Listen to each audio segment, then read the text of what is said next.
All right. Good morning, good afternoon, good evening to every one of you. But people, how on a day today? How on a day today? It's good to be back here again, my people. How you guys doing? Yes. So another another session again. What this one? How they call? I don't know what to want to call this. Our in and out, in and out. You know, easy. We, none of us go forget this journey. Wow. How you guys doing, man? Let me just go straight to the comment section because I don't want me packed. I don't want me packed. So let me quickly do this, and I appreciate every one of you. Thank you very much. Thank you, my people. All right, thanks. Yes, yes. So I know say my coffee is very very important for me. uh If I hold this coffee for here like this, I dey fit communicate with you now. Now the only thing why they joke with that, that make me as they make. I not see the way they hot. uh Somebody they asked me yesterday, say, how you doing Nigeria? They drink coffee like that. Yes, all my house, everywhere cold for here, everywhere it cold. Even that they come off our house, all the old AC we did the whole house, and they turn everything on. Because as I open door, enter house, I want me everywhere, you're cold. Now so, but my coffee is some of you they watch me now. They are addicted, not vessel, not because so. For me, I'm addicted to coffee. Some of you way there now, you guys are addicted to alcohol, you're addicted to eating. Everybody have what they're addicted to. Yeah, for me, I like coffee. Or should I say you like instead of using the word addiction? Okay. Let me say, yeah, what do you like? No could talk am I be my brothers and sisters. For me, I don't know whether this is my own addiction. I just love coffee though. If you outside effect, when they tell me, oh, I know say we'll be family for yeah. When they tell me because that's what I drink every blessed day. Anyway, let's face why we are here. It's not about me. It's not about me. It's about Nigeria. How Nigeria want it better. That we did so. Eh? No, what did they say happen to APC and Tinubu Achetiba? Me no know. Since morning they sleep, make somebody tell me what did they say? What did they say what did they say happen to these people? Hi. Wow. I salute to our wonderful people. Thank you. That God will bless you that. Okay. Somebody say coffee have bad side effect as well. Okay, everything get bad side effect. And if you eat, side effect. If you drink sugar, bad side effect. If you drink this, if you salt, where the person you can't they eat or drink now, self? Eh? Where the person you can't they eat and drink? Me no understand. Ah, beggy. Me no you understand. If you drink, they'll say side effect. If you smoke, side effect. But okay, make una what una say me they do. Mother of all, Bobby Diaspora, good evening to you, Bobby. Thank you very much for joining us. I appreciate you always. Thank you, my people. Wonso Emmanuel, I can see right there watching us from South Korea. Wonderful. It's good to have you on the panel. I appreciate every one of you. Nikki Oko Ugo, thank you very much for joining us. Tony South, Abiajulo, Faceless Baby Face, I see you right there. Wada Unos, I can see you. Marvis, Omono Say, I can see you right there. Madam Bella, Naomi, thank you very much, my people. Good evening to every one of you. And I can see Origins in the building. Thank you very much for joining us, Pastor Ikena. Thank you, Peggy Modi, Madam Patricia Tagujimi. God bless you all, my people. Patience, Idemudia, Constant, thank you very much. Gift, I want for, thank you. Glory, thank you. And I can see Mike Akionbare, thank you very much. Stella, thank you. Promise to do, say Kingsley Ogbona, God bless you all. Glory, I can see you once again. Okay, God bless you. Miracle B, thank you, my people. Amaka Afoja B, thank you very much. Good evening to you all, my wonderful people. Love Maduka, thank you very much. I appreciate you all. Okay, let's move on. Origins once again. Dog and Success, Evie Jack, Angie Bright, thank you. Favors God's Child, thank you very much. Jude King, I appreciate you all. Thank you. Didi Anthony, Christian Medicare will be Vap Peter, thank you. Wisdom Lucky, Ade Adobo, Saint Girl Mede, Charity Kuku, I can see you all right there, my wonderful people. Williams Winner, thank you very much. Isaiah Adu, yes, thank you, my wonderful people. Juliet Okere, Angel Adams, Kenneth Onawo, thank you. Now God will bless you now. I appreciate you now, my good people. Let's do this together again. I'm very, very excited. I'm happy. All right, let's move on. When I not cause this square today, oh, this one person go use happiness till they start broadcast. So later, now, one person will come bring one thing, come dissolve everything. We are still family shy, but we could not today na happy day. We are not swear today. Some of you now body to the hot. Okay, let's move on. Juliet Okere, thank you. That was a Kwebele. I can say Bright Strasser, Juliet Holland, thank you very much. Somebody do already they call in. How you they call in? Me never talk. You they call in. Me no understand. Me you still calm down. You still join the people where they say their body they hot. So don't be only me. All of us body they hot for you. Calm down first. Wait, you don't know what I want to talk. You know what I want to tell you, say, I want to eat rice this evening. You they call. Do you want to contribute to the rice where I want to eat? You know when I'm pandemic, I want to talk about. You they call. Calm down. Michael Kusai, thank you, Mama Esho. You can see right there. Thank you very much. God bless every one of you. Didi Anthony, thank you, my people. Patience Osare, can see you, Mercy Arrow. Thank you. Welsh Wifey Channel. Thank you. Oh, that one is good. Welsh Wifey Channel. I like that. Blessing your husband. He's by himself. Now tag now your husband, your tag you so not first, madam. Your tag and say if you do any you know everything I put for the wifey. Oh yeah, stay far if you get another intention. I like that. Thank you. All right, let's move on. I can see JKL, I can see you. Pretty EJ, thank you, my good people. Thank you. Nena Okenwa, thank you. Okay. Now plenty for you already. I don't know how to take plenty rich like this. So Felix Akalonu, thank you. Lady Eugenia in the building, thank you. Angel Adams, thank you very much, mother. Patricia Enofe, my dear sister, I can see you. Abigail, thank you. Demudia, thank you. God bless you all. Michael Oganemaro, thank you, my wonderful people. Yes. Let's move on. All right. Rosie Yosh right there with us as well. Thank you. Winnie Binosa, Joy Otaho, Tony Maduke, Timmy.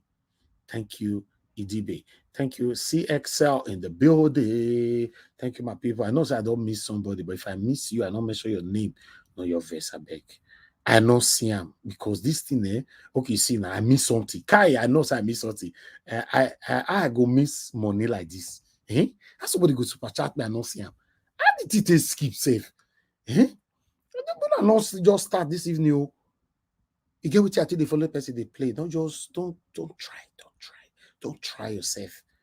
I mean, you want to become the bala blue way they say a witness where they misbehave today for court. That's also research they go. Just shit. Thank you very much, Pretty. I appreciate you. No, they call. Come down. Yes, Dr. Alexander Gomez as well. Thank you very much, sir. I appreciate you. Thanks for the earlier on encouragement on the platform. I appreciate you, sir. Thank you. God's power. Thank you. God bless you all. I really do appreciate everyone right here. Thank you for your support. Evazik Bere, thank you very much. And I can see Ultimate Ben. Thank you very much. Austin Prince, Etionsa, thank you. Philip Kings, thank you. I missed many things. Did they do this thing? I just skip all these people before. That also Desmond, thank you. Now back I can't go so. Not be back that kind of back. I'm rewinding this software. I don't go still change. Didi Anthony and many more. Everest, thank you. Mr. Joseph Oji, Vitos, thank you.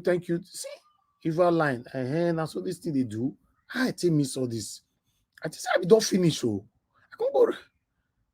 Okay, let me continue to come back again now. All right. Henry Obiora, thank you. Jim Bamawo, thank you. Natures is life, thank you. And I want to skip this thing because I don't want to make a miss again. I beg. I know feel query. Austin Osare Hoy, thank you very much. God bless you all, my wonderful people. All right, again. I call the look and small. I don't want to miss anything. Now, no say this gonna go the put for eyes, so you get the way today. You get the way you're today. Wait, myself will look. Make una wait. Make una not rush me now. Angolo Emmanuel Shooks, thank you very much. Larry Dippo, thank you. I know I miss my people. BTV Nigeria, yes, I see you. Maris Imaswe, Felix A.O. Francis, yes, thank you. CKP, thank you. Florence Okbia, thank you. Michael and Emaro, yes, I have another super chat. I don't miss this one this time. Nigeria, you are simply the best. Thank you, sir. Thank you. I appreciate you. I appreciate you always. Part of SARS, thank you very much. Thank you. God bless you, all my people. And I have Sim John as well with us. Thank you, my people. Good evening to you all. Then I have Busy Bone. Thank you very much. Thank you. Peter Inegbe. Thank you. Juliet Holland. Bless the tea, don't finish. Abo Azi. God bless you now. Yes, it don't finish. Felix A.O. Francis. Yes, thank you. And God will bless all of you now. Thank you, my wonderful people. Yes. How many of you they happy the way we take the goal now? How many of you now? Are you happy or sad? Just put out a comment section. Sad or happy? Just put out, I am happy. I am sad. Put out, maybe I see if I will see person they sad. Now only that one say me to another story. I am happy. I am sad. More see. You never know. Just now, you see person with your time say I am sad. You could say, I will see the apple. Just by put out a comment section, make I see. See happiness. Don't I see Excel, Lady Eugenia? I don't see happy now. Happy. Rosemary Osas. You see, I don't see. See, you know, if me so. See, I'm happy. I'm looking for somebody who is sad though. APC person, if you're there, here, help us right out for this. Say you are sad with the what is going on. Right on me. Don't hide. You don't already hide for inside darkness. Just right time, not me. We are still brothers and sisters. Now only you hate us. So if you're able to check out where we love you. We are fighting for my future, your future, our future. Don't worry. But right time, just say I'm sad. You don't feel right time because you are happy. Now happiness I wish for you. Okay, Charlie Prince, thank you very much. Thank you. See, I'm happy for everywhere. My people, I'm gonna go bless you now. I see somebody mentioned my name. Wisdom Lucky say, do your thing, Elvis. Your thing, do you?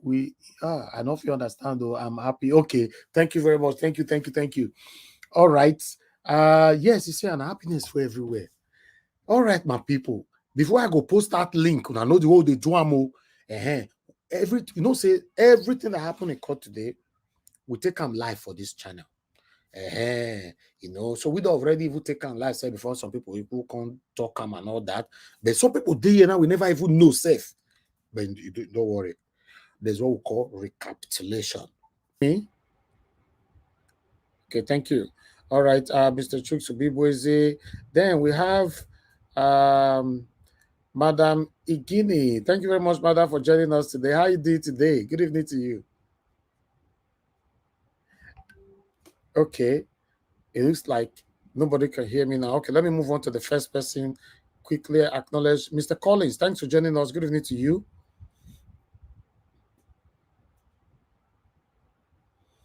Okay. Mr. Eric Gabriel, are you there? Yeah, I'm here. I can hear you very well. Okay, Mr. Collins, thank you. Mr. Henry, are you there? Thank you, sir. Okay, that's fine. Black Panther, are you with me? Okay. All right. Number one today. Okay, thank you, Black Panther. Thank you very much. Thank you, my brother. Brother Patricia, are you there? All right. Oga Felix, are you there? Yesterday network threw me. I noticed. Thank you, sir. It's good to have Greet everybody. Thank you very much. Thank you. Madam Helen, are you with us? More celebration to come. Yes, so yes. Thank you, sir. Madam Helen, are you there with us? Okay. And Mama H.O. Good afternoon. Good evening, ma. Thank you very much for joining us. Thank you. All right, Mr. Chuks, I can see you are driving, Yeah, I'm okay. I almost go from. I'm there now. So don't worry about me for now. Thank you. All right. We'll come back to you. Thank you, sir. Okay. IG, are you there with us? Okay. You're still not available. All right. Everybody stay mute. Thank you very much. I can see more people trying to join us, and I believe some of you have network issue as well. If you leave now, you're certainly going to lose your position. But let's let it go the way it is. So thank you very much, my people. Somebody just unmuted. Who is that? Yeah. Good evening, Mr. Evans. Did you call me before? Yeah, I will be calling you since. Oh, sorry. I beg no vex. I know you. Good evening. Okay, good evening, madam. How are you doing today? I'm great. I'm great. Thank you. Thank you so much. Thank you. All right. Okay, my people, let's do this. Let's do this. It's good to be back here again, my people. I appreciate every one of you. Yes, yes, yes. As on Siam, yes, officially, APC and INEC have dropped their case against Mr. Peter Obi. Just one day. INEC spent only one day. They missed one day, which was a Monday. On Tuesday, they dropped their case. Chetima and Tinubu witness came in today and they dropped their case. So they closed, let me say, closed their case. Totally closed. So now, the session where we did so, let me quickly take you guys through for you guys to know where we did so. Let me put this on the screen so that you can understand what we are talking about, because there's a stage in all. Okay, normally on the 8th of May is done. You can see right there on the green button. On the 30th of May to June, done. Then on the first respondent hearing with INEC, which was on Monday, why you're talking just now, 3rd of July to 7th of July, now it be supposed may be, but they don't close them. So we never even reach 7th of July, today now 5th. Why Tinubu, Chetima, and the second and third respondent hearing supposed to start on the 8th. On the 8th, now it's supposed to start, but it can't start today. And it finished today. So now the time we're supposed to finish now on the 13th of July. So that means we are moving fast right now. You can see it don't finish now. So fourth respondent hearing APC supposed to start on the 14th, finish on the 17th, finish today. You see, all is finished. So just see how many days where that one take save us for there. Close of evidence supposed be on the 17th of July. But close of evidence is now today on the 5th of July. Save 12 days. 12 days far. If you look at like that, if far, you know. So that's what we see about people. So let's move on. So normally, respondent address supposed to start from on the 28th of July, which we start from tomorrow. They will send it out. Petitions address supposed to start on the 5th of August, which will possibly start by Friday or latest middle of next week. You know, respondent reply, adoption of address. All of them will be done between now to next week and everything. So judgment should also be at least next week. The way it be so. Everything don't finish. No courts again now.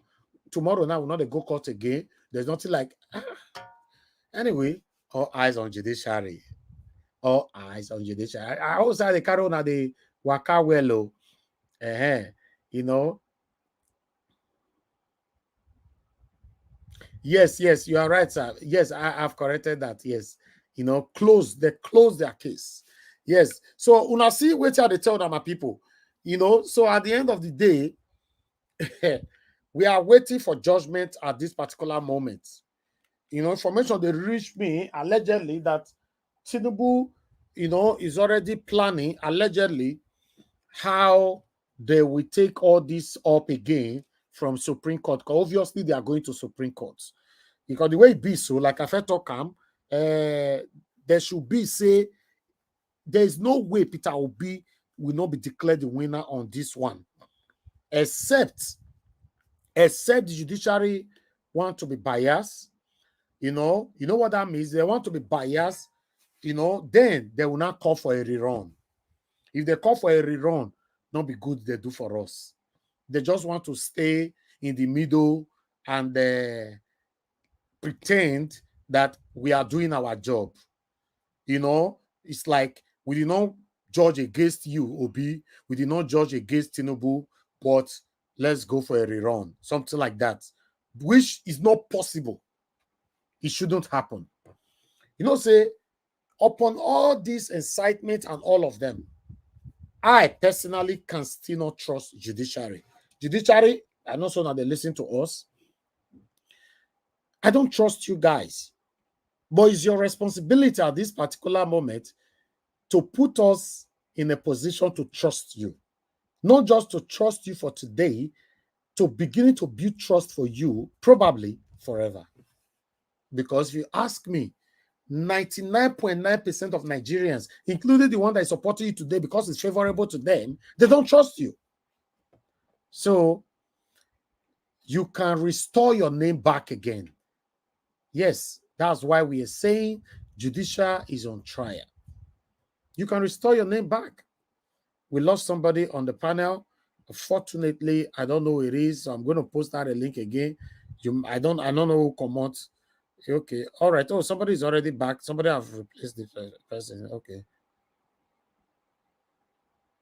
Yes, somebody don't more than enough vessel. Say I post link the person. Okay, yes. Okay, Madam Erling, thank you. Okay. Yes, my people. So that's how it is. So let's take all this together. Let me quickly go back to this. For some of you that is saying, can the president be on seat? Because a lot of people are still doubtful. Win the election. I swear to Kai. Now, wow. These are one of the people where even me myself they look up to before. Anyway, it's all good. Let's move on. Let me quickly take this article, like I said before, and then we take it from there. Okay, you can see right there, like I said, it's totally what we've presented so far. We try to present everything, as you know, our platform is already known for verifiable content. Tribunal Tinubu Chetima APC closed defense in Obi's petition. Okay. President Bola Tinubu and the Vice President Kashim Chetima, along with their party All Progressive Congress, have closed their defense in the joint petition filed by the Labour Party and its candidate Peter Obi. The trial are correspondent in the petition by the LP and Obi challenging their victory in the February 25th presidential election.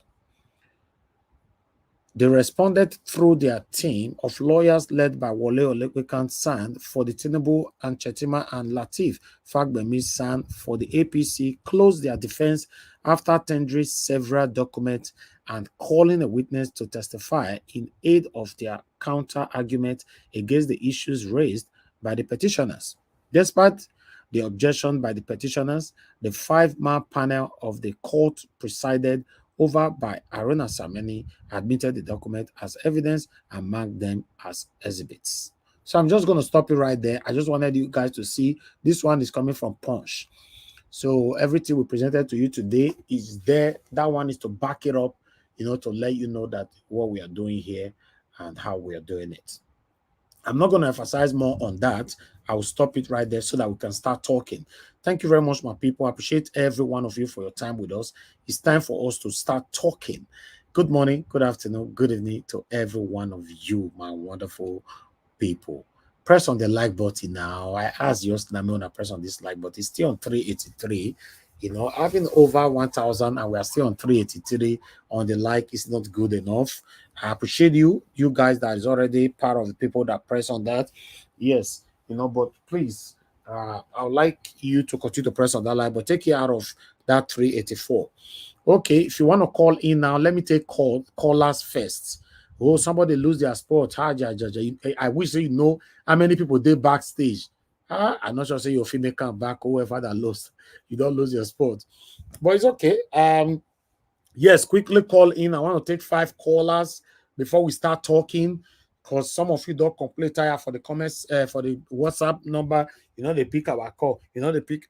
I say call in now. Some of you don't call in the right time. Like I've said before, you cannot be calling when somebody is talking I can't pick your call that time. Understand with me. Some of you just complain, you think that I'm doing this deliberately. No. When my panelist is talking, how do you expect me to stop them, from what they are saying, and all that? It's not nice. So I'm waiting. Yes, my people, surprisingly, we have a guest for you today. We have a guest for you that, yes, that is going to be taking us through. But let me take this call first. Our guest is on the backstage. But before that, let's see. Madam, Lady Deborah, thanks very much for calling in. God bless you. Good evening to you. Please talk to us. Hello, good evening. Thank you. Thank you very much, Madam Deborah. Thank you very much. Please talk to us. I'm glad I'm the first person to call in today. Yes, you are the first. Yes, you are the first person to even give a submission. I want to contribute to. Okay, go ahead. Pardon? Go ahead, madam. We can't hear you. Oh, your network. I'm sorry. We have our guest on behind stage, so I never accept her email. I never go see the person, but I'll accept her in shortly. But I'm sorry, madam. I need to pick another call sharply because I don't know what is happening with your. Let me see, Mr. Chris. Thank you very much, sir, for calling in. Good evening to you. Talk to us, sir. You only have 2 minutes. Good evening, Mr. Nanjawa. Good evening, everybody in the panel. It's beautiful to be here again. Thank you for the good work that you do. Thank you, sir. The proceedings that you showed to us today is another reawakening that, yes, eventually we are going to get there. It's just a matter of time. So having said that, I just want to say again that the problem we have in this country, it is only we that can solve it. We should stop blaming every other person. We should stop blaming foreign countries. You can see the video you just played now, Magnus Baraka. He was telling us clearly the complexity of our religious leaders because they just refuse to speak up when they are supposed to speak up. They are all biased, tribalistically, religiously, and anyhow you think about it. Can you imagine the other video you showed to us? Policemen trying the political power in party to rig elections. Policemen snatching ballot boxes. Which country can you see that happening? The countries you are blaming is called the Western world. Can you see that happening in their own country? Mm-hmm. So not until we love ourselves, not until we love our countries and be ready to do what is right, we can keep blaming whoever we want to blame. We must learn to speak up. We must learn to uphold the truth. We must learn to live above tribal, ethnic, and religious divide. And the only leader that can do that, like I keep saying, it's not that person that His Excellency Mr. Peter Obi. That is why we all must fight and strive to ensure that we retain this mandate just like they are doing now. And eventually victory will be sure for all of us. Thank you very much. I don't want to exceed the 2 minutes. Thank you, sir. God bless you. Thank you. Yes, I like people where they keep to their time like this. All right. Good evening to you, sir. Your name and where you calling us from? You have 2 minutes. Hello. Oh God. No. We cannot wait. Madam Deborah, you are calling back again, and your network is not accepting us. I don't know what's happening. Madam Deborah, are you there? Yeah, my network. I'm really okay. sorry. Just go ahead now. Go ahead. Go ahead, madam. Yeah, Thank you. I just want to quickly make a contribution. Thank you. First and foremost, I want to thank you for the good work. Oh, network don't affect this woman again. We could not let her talk now. I'm glad that everything is come to light. If you look at Mr. Yakubu, you can see that the man is under stress. He's lost a lot of weight compared to when he was at the time of the election, and now it's so obvious that the man is under duress. So it's up to him to do the right thing, or else. I can see that they are all under pressure, and the only thing that will save them is for them to do the right thing. The man has lost a lot of weight. Okay. Then coming to what Mr. Raka said quickly, I agree with him 100% that the Redeemed Christian Church was really complicit in this election. It's obvious. So, but it's up to the members to hold their pastors accountable. I feel that it's high time that we should be holding our leaders accountable when they go wrong, because nobody is perfect. That's the only way that change can come. That's why there's criticism. That's why people should be called out when they do something wrong. Nobody is above the law, and nobody is above mistake. The fact that they are men of God does not mean that they cannot make mistake. So it's up to the members, and if I'm attending that church, I will call him out. I will say the truth that he should have Thank you, sir. been on Thank you, madam. the side of the people. Because there are many of the members in the church too that are suffering and are victims of what is going on. So he should advocate for everyone. That's what he's called to do. So it's up to the members to hold their pastors accountable. Thank you. So Thank you, madam. It's not the time to be complete. Yeah, thank you so much for giving me the opportunity. God bless Thank you. Thank you. Okay, the last caller for at the moment. Yeah, good evening to you. Your name and where you calling us from? Yeah, hello, good evening, Mr. Evans. Thank you, sir. Talk to us. Your name and where you calling from? Oh, okay. My name is Emmanuel Jos, calling you from Germany. Go ahead, sir. 2 minutes. Yeah.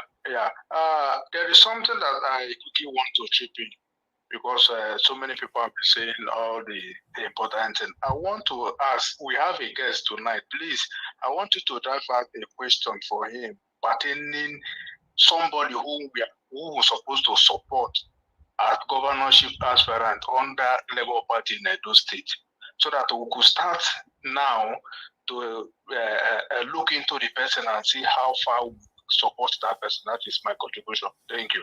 Okay. Thank you, sir. Thank you. All right. Callers, let me go back to the panel. I'll come back to you guys later. Okay. Oh, God. Hello. Good evening to you. You have only 1 minute. Good evening. Please talk to us.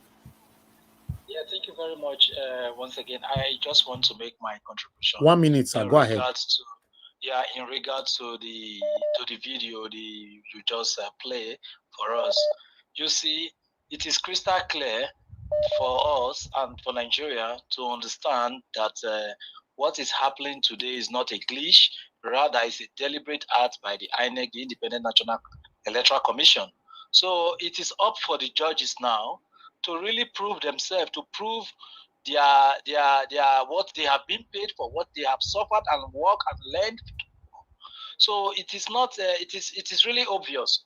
And then going to this Redeemed Christian Church of God, I believe, like I said before, the church is always when it comes to it's always a selfish interest. They are only working for their interest, not for the interest of their member and the interest of Nigeria.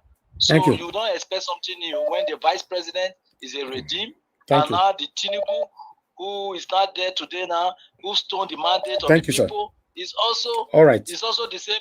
Wife is a member of the redeem. So you don't expect anything good from these people. But it is right. Look at like what the caller said. Okay, please round up, sir. We should call them out. Thank you. Thank you very much. Thank you. All right, Mr. Onero, thanks for calling in. Please talk to us. You have only 1 minute, sir. Good evening to you. Okay. Yes, thank you all for I appreciate all the updates you outlined today, but I want to address a few issues. I want to use this opportunity to thank the LP lawyers. But the INEC witness was dismantled yesterday by the LP lawyers. As a matter of fact, he agreed with our positions. And the star witness brought by the drug lord, he confirmed that, of course, the money that was seized were for narcotic, that's drug dealings. That is on that angle. However, we cannot lose focus on our eyes on the judiciary. Even as much as we are confident in our case against the evil people, the APC, we must not lose focus and expect the judiciary to do what they are supposed to do. We will keep speaking. We will keep talking about them. We will keep dragging their foot. Nero, you not fit conversation. You not fit on the phone. Now, Pan and I would want you. No, panel. Now I want your contribution, not before mobile phone. No, because it's full now, so I couldn't I know. get in. But I dey listening, So that is on that angle. Then on the issue of the religious thing, as far as I'm concerned, I'm a very religious person and a man of faith. But I don't lay my faith on some so-called men of God and what they're after. For me, some of them are too manipulative.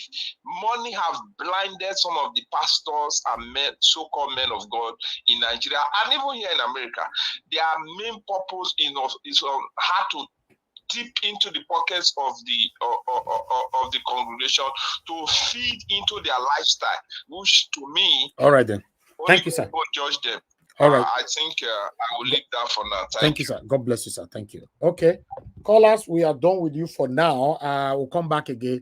Okay, ladies and gentlemen, we have Dr. Aruna with us this evening. Yes, Dr. Aruna, good evening to you, sir. It's good to have you on the panel. How are you doing today? Yeah, I'm doing great. I just said, let me quickly check what's going on with Niger Watch. And I said, it's been a while. Let me just sneak in and sneak out.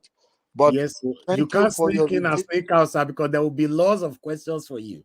Because we have yes. So. But yeah, I want to say thank you.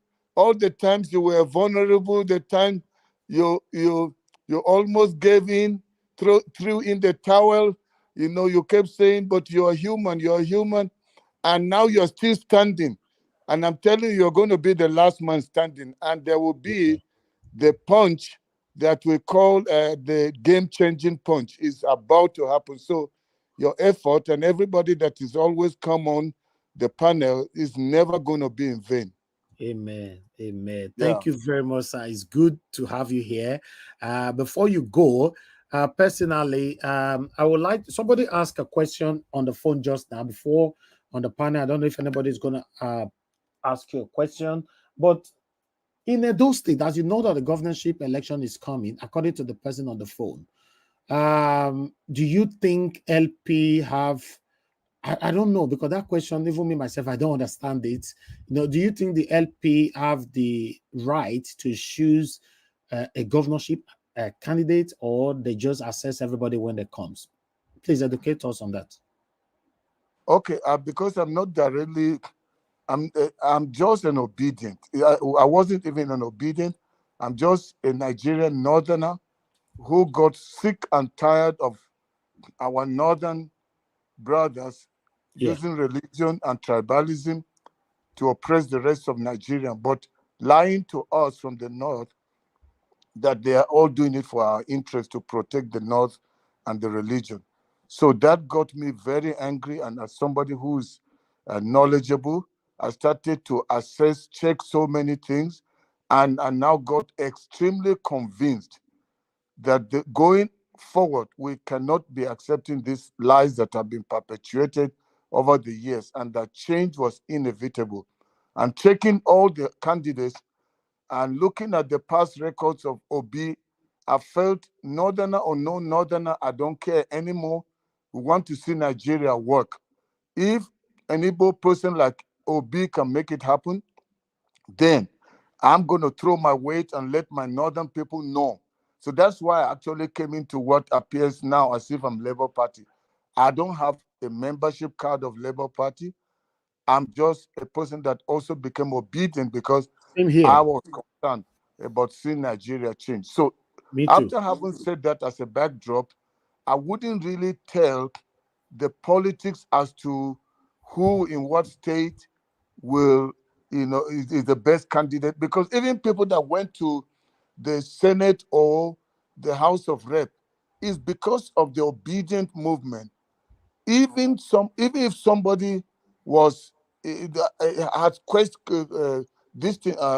cobwebs in his cupboard, the fact that during that hype and the excitement about Obi, anybody can sneak in and go in and get elected and even make it to the Senate or to the House of Rep. So the same way, even somebody for governorship, the right person or the wrong person can go in, But because of the excitement, people want to see change.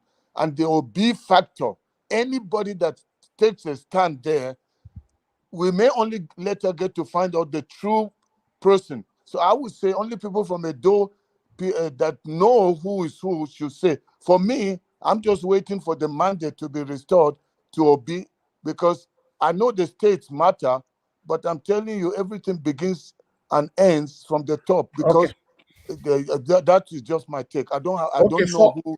Yeah. Yes, thank you very much, sir. Let me quickly ask you this personally. With the way things are going right now, as you know that the respondents only just started this week. Unfortunately, the funny part of it is that on Monday they could not do anything. Then within Tuesday and just today, all cases is closed. What's your take on that? Because Niger Watch, they actually don't have a case. It was even Boldface that made them bring the ones that they did. That's why the other ones couldn't show up, because the people's conscience is pricking them. They have relatives, they have wives, they have got friends that are on them asking, so are you the one that's going to defend that lie? So even if they are bribed, it's too difficult to defend an obvious case. So that's why even when they finally brought a witness, they couldn't bring more, because what else are they going to say? The thing is open to everyone to see, especially now when the EU now finally brought this thing, because they have always depended on all those external observers to just, cave in and say, yes, there were a few hitches here and there, but, generally the election was fine. And what they always want the courts to do is that, yes, there were some challenges, but they are not enough to overturn the result. But in this case, it's too much for them.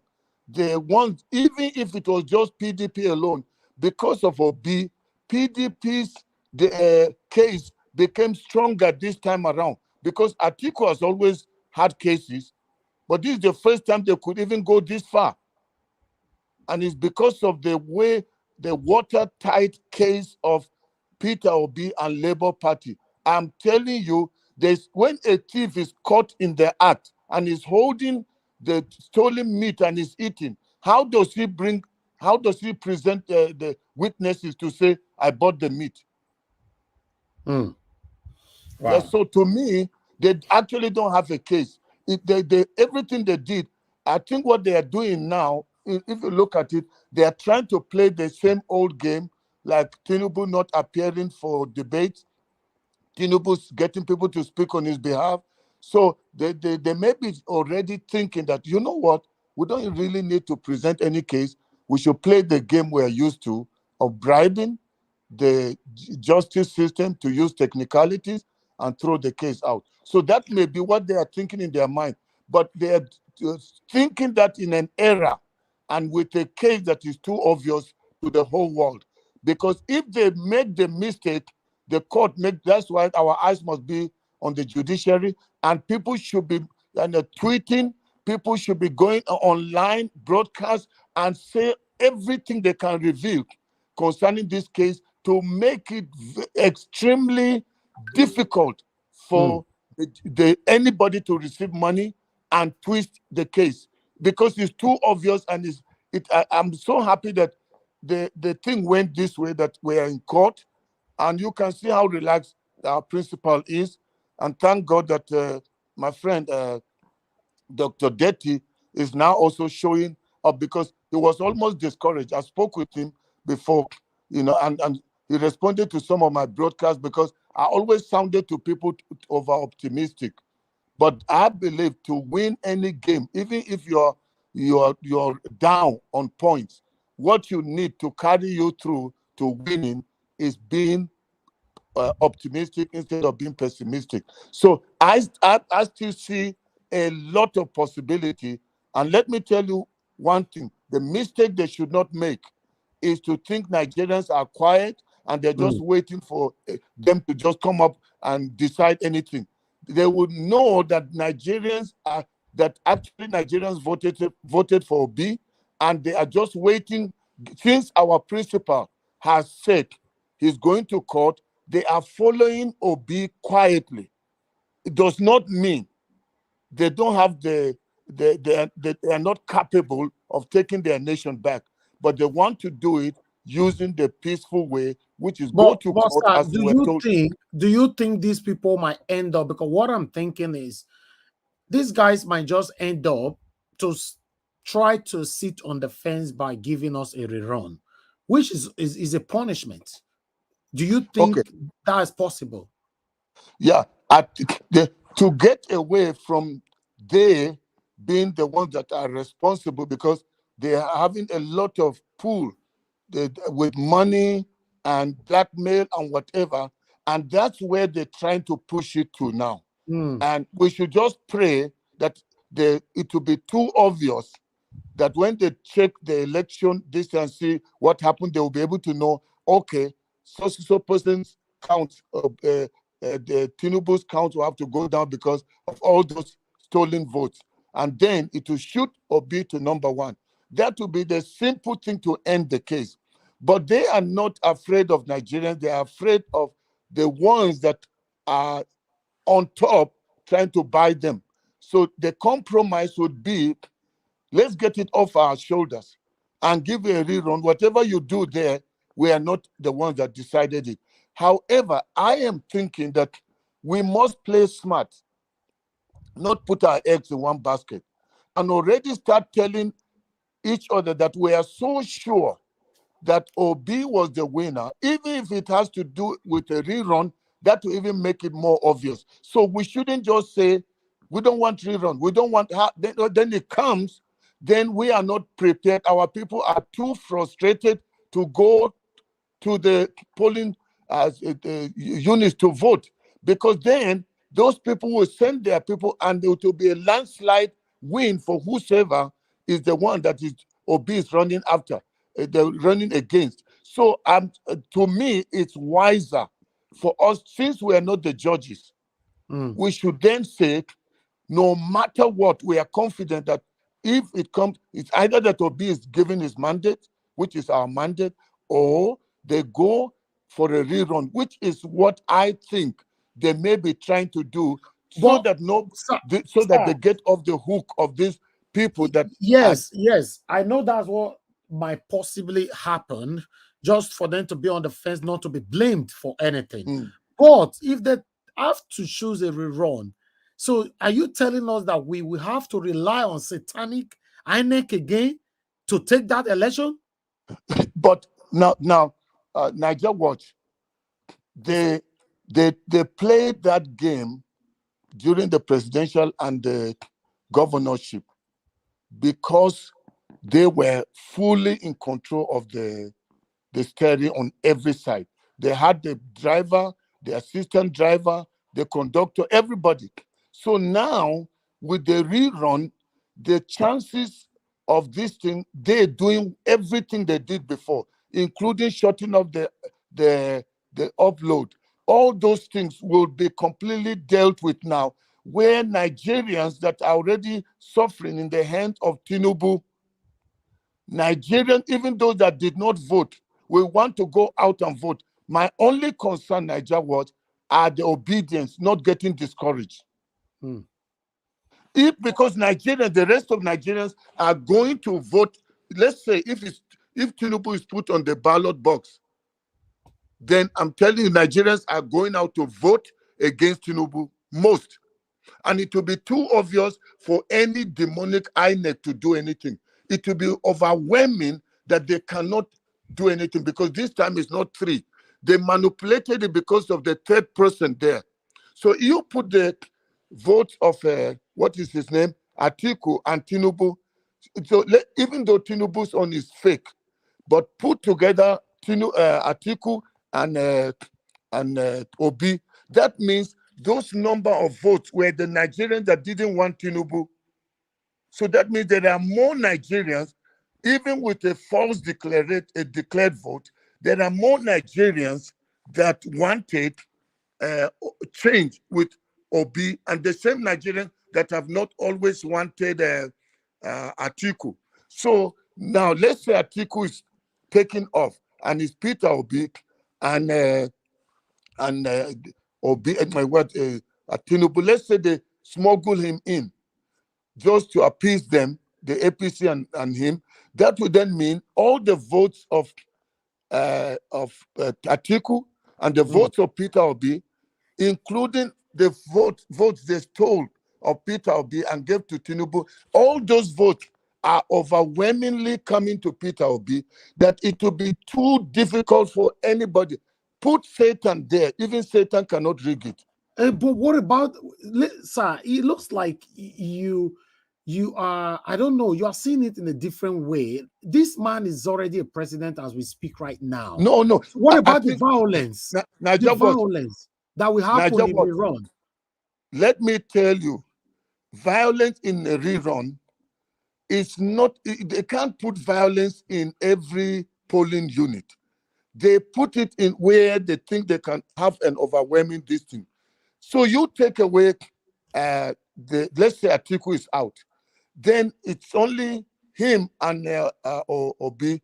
Then Obi, the whole of the South, there won't be the kind of overwhelming distance, which are the ones we saw in Lagos. But now he can use Lagos. But even Lagosians are tired, and even the touts they have used, political thugs, some people are now scared. It's not so easy. That time it was an open window to do it, but now everybody is alert, waiting to see who is that thug that will come. So even though he's incumbent, but he's also going to be watchful that you are president now. Everybody is watching you, whatever you do. So there are more eyes looking now than that time. That time we were all excited. Obi, everybody shouting Obi. And we went there not knowing that these people are expert at that game. So we were now new. So, but going now for another rerun, many people are now knowledgeable. We know what to do. The only thing is to pray against is voter apathy from the obedience. I can tell you, to be honest, to me, I don't want a rerun, because if they go for a rerun, this will be extremely difficult for us. I'm telling you, they shouldn't even consider a rerun. If we go for a rerun, this man is sitting there as a president, and you want to go for a rerun to take him out? I don't know. Has happened before in other places. Do you know that in this place, even, let me give an example of Kenya. Kenya, even though it wasn't a rerun, there was a case. But do you know that the Uhuru, what's the name? The former president, is the one that the whole government backed. The sitting president was backing, was not Ruto. It was the other person. What's his name? I'm trying to get the name now. Raila Odinga. So that the whole government was behind him. But this Ruto came out as the one. So you see, since the God factor you're bringing, which is trust and confidence, but if we now make the incumbent the power that he has more than the power of God, then we may as well stop the broadcast. Mahmoud will ring it, sir, if they go for a rerun, except they removed him. If he's going to be the same person, then he's going to come up to tell us, I'll show you. To be honest. Do you know what? I know that the heart of man is desperately wicked. People that have been sold out to Satan and Lucifer can do anything. But in spite of that, I can be called or referred to as an optimist. I believe there's always a first time. And I can tell you, even the fact that this case is going on, looking at the body language of our principal, he has experienced that. We may say it was just in a state, but it never could happen in a state until one person became the person that started it. Nigeria too will have a situation where it has never happened that a sitting president was removed. But I am telling you, I am still confident. As a northerner, I know what, the system, how people put it, and they insist. Why this Tinubu's thing worked out, is because of the northern factor that had to do with Shetima being in, because it was an arrangement that was made. Tinubu would not have made it with all his money. But because they made the arrangement with the Muslim ticket and Shetima was in there, they already predetermined this thing. And a northerner who was now the commissioner had to make it happen. But now the issue is going to change. So I may still sound just being optimistic, but let's even take optimism out and just look at the case. Because why should we follow the case and our eyes should be on the judiciary if we're just going one way and we are not opening ourselves to a possibility of a rerun? Then when it comes, we are not prepared because our mind was just on one thing. And then even when the rerun comes, we will refuse to go to the polls and then say, no, Mahmoud is going to just, still decide. Then we should, I think, I would say you can then use your energy to do the broadcast you've always done in previous times, because if a rerun is not going to work, then why should we keep encouraging people every day? You are not the judge. I'm not the judge. We are not the judges. So we don't know what they may do. But we are praying. Last question I would like to quickly put in. Do you think people will come out when there's a rerun? Because at the moment, it seems like lots of Nigerians have moved on. Don't look at we on social media to take judgment. It looks like many of them have moved on. So do you think people will come out again? And also know that some of these gullible Nigerians have started raining praises on Tinubu? They are raining praises because they're not sure of what will happen, so they're looking for what to eat. But there are more people that are angry. But it's not all the people that are angry that talk. It's only people like you and people like me that talk. And so we are the ones that hold almost their destiny now by encouraging them, saying we are confident about this thing, reclaiming the mandate, come what may, whatever they have tried will fail. Is that not why we are obviously seeing how the case is going? That they that prove, that said they know, go to court, they are coming to court. And first of all, they had all these months. They couldn't present the witnesses. Some of the witnesses refused to show up. So that is already showing a big loophole for them, that we should now be encouraging our people and say, we are so confident of this case and this thing being reclaimed, the mandate. So whichever way it's going to happen, we know it will happen. So let's start to tell the people that, you know what, we are praying that the justice system will do the right thing by following the case as obvious as is. But should they go this way, we will still reclaim our mandate. How? By going back to the polls. So this time around, Mahmoud Yakubu's hands are weakened. He did it at a time when every Nigerian thought it's over. We knew we have won. So they sneaked in with their old agenda. So now we are going for a fight. Everybody is on alert, the whole world.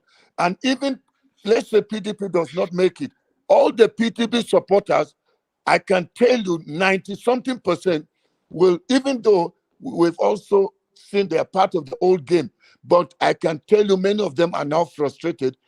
More than half of them will come to Peter Obi.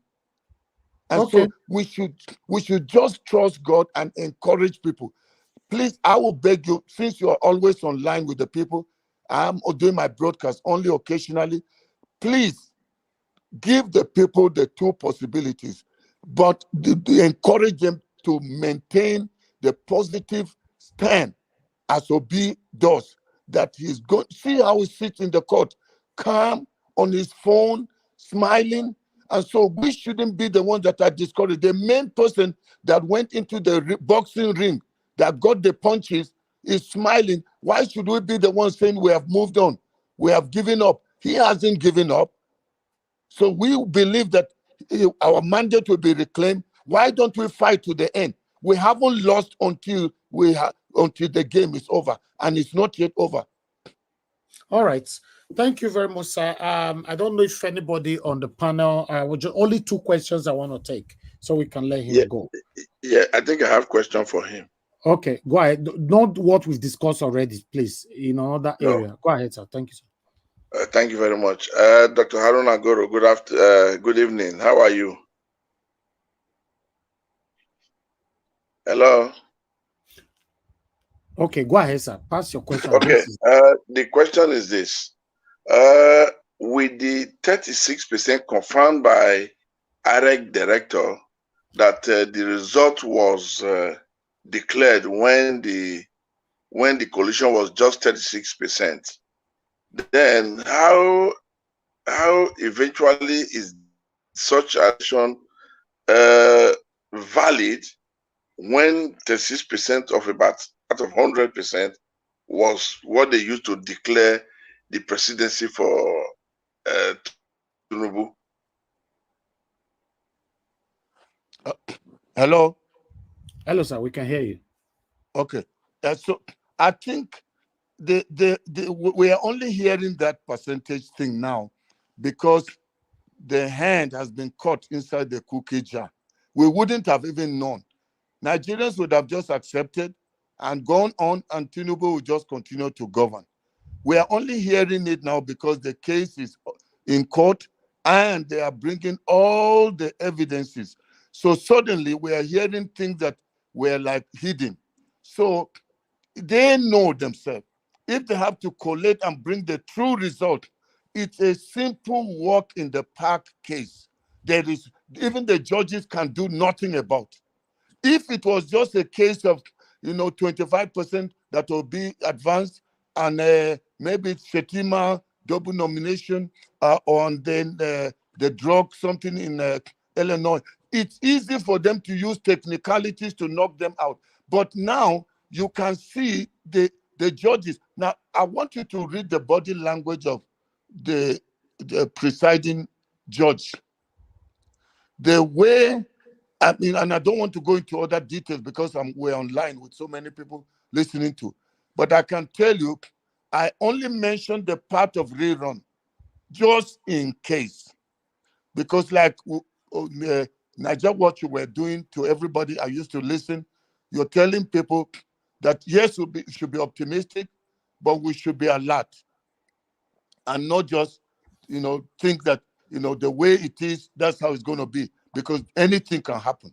Preparing people's mind not to accept defeat, but to be prepared in case something happens different to what they all believe, that they don't throw their confidence. That's why people are still online today, because that confidence is kept. So I would say that if they say it's 30-something%, and now they have to bring out the complete, then there will be no case. It's over. Obi is the outright winner. All right. Okay, let me take only one more question. Can I ask you? Okay, Can I yes. go ahead? Yeah. Black Panther, go ahead with the question. Thank you, Dr. Aruna. God bless you for what you are doing and keeping the pace moving. I want to ask this question. It might be a little bit digression, a little bit. I want to ask, what is this, the atmosphere in the entire northern region concerning the awareness of the case in court, and how is the selected president, how is this removing the fuel whatever is affecting the people in the north? How are they taking it? Well, I think this issue is no longer just a north or a south thing. It's a Nigerian thing. People are all suffering. Wherever you turn, people are saying, yeah, why did they bring this man? We didn't vote for him. And some are saying, they're saying that God knows we didn't vote for him. They just put him there. So that, see what we're already suffering. We said it, that even Buhari made us suffer. Then Buhari has put somebody now that we will suffer more than we suffered during his time. So a lot of people are frustrated. They are angry, but they just feel like there's nothing they can do. Something was forced on them, and that they're not another 4 years or 8 years suffering is on the way for them. Then for northerners, especially the Muslim northerners, at the end, you have to, they call it, this is Allah's work, and they can do nothing about it. Okay. Thank you, Dr. Aruna. That is all I can take for now. I don't want to keep you that long. Thank you very much, sir, for coming in, and thank you for your continuous support. Ladies and gentlemen, Dr. Aruna is one of the front liner of Mr. Peter Obi's movement. So yes, you have done a lot for Mr. Peter Obi. His YouTube name is Dr. Aruna and Aruna Guru. So please let's follow him so that we can get more updates from him all the time. Thank you very much, sir, for your continuous encouragement and support, and thanks for coming around. And thank you very much, Naja Watch. If I was with you physically, I would raise your hand up that you seem to be the last man standing. Many people that were doing broadcasts, saying things, supporting, they've all just gone, but they say, we need to eat, we need to feed our family. So let's forget this thing. But you are still pushing and pushing. Let me tell you, my brother, it's not in vain. Amen. What you are doing is not in vain. There's always history that has to be made at some point, and certain people will have to be among the history makers. And I want to tell you, my brother, you are going to be remembered. Aso Rock may not remember you, but Nigerians, that innocent, suffering Nigerians, will remember and thank God for people that don't have a reason to do what they are doing, because where you are, you don't suffer this electricity thing, this fuel thing. The systems are working, but you've decided to inconvenience yourself for the sake of the suffering masses, and it can never be in vain. And those of you that are always coming to air your views, giving up your time for business and other things to do this, I want to assure you, keep the trumpet sounding loud. Keep preaching this message. Somebody is hearing you. It may sound like they're not hearing you and that they've gone back to their normal businesses. Yes, they have to go back to their normal businesses so they can survive in this suffering. But you keep the trumpet sounding.